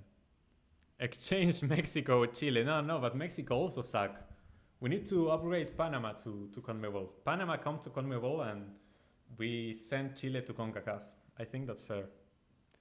Anyway, chat, it's been a fun stream. I overstay my welcome because of this historic event, but we got to witness it live. Bolivia winning a game on the road. We have done it. Let's go. Thank you everyone who's joined. Thank you everyone who's been on the chat. AD, 10 Day, 10 Vladislav, Mats, Musa, Kule was there before, JGP, and like all the others who've been here on this stream, who've left their messages, their likes, and all their love and been watching. Thank you so much for watching. It's been a fun stream despite Argentina losing. I've enjoyed it because we got to see some great football. It is what it is. We move. You cannot win every single day, and at least we won the game that mattered, you know? So it is what it is. So anyway, thank you all so much for watching. Soon, the next video is gonna be the Copa Libertadores predictions for the quarterfinals, the review of the round of 16 as well. And after that, we'll see what other watch along I can do for a future game. Until then, thank you so much for watching, and I'll be seeing you all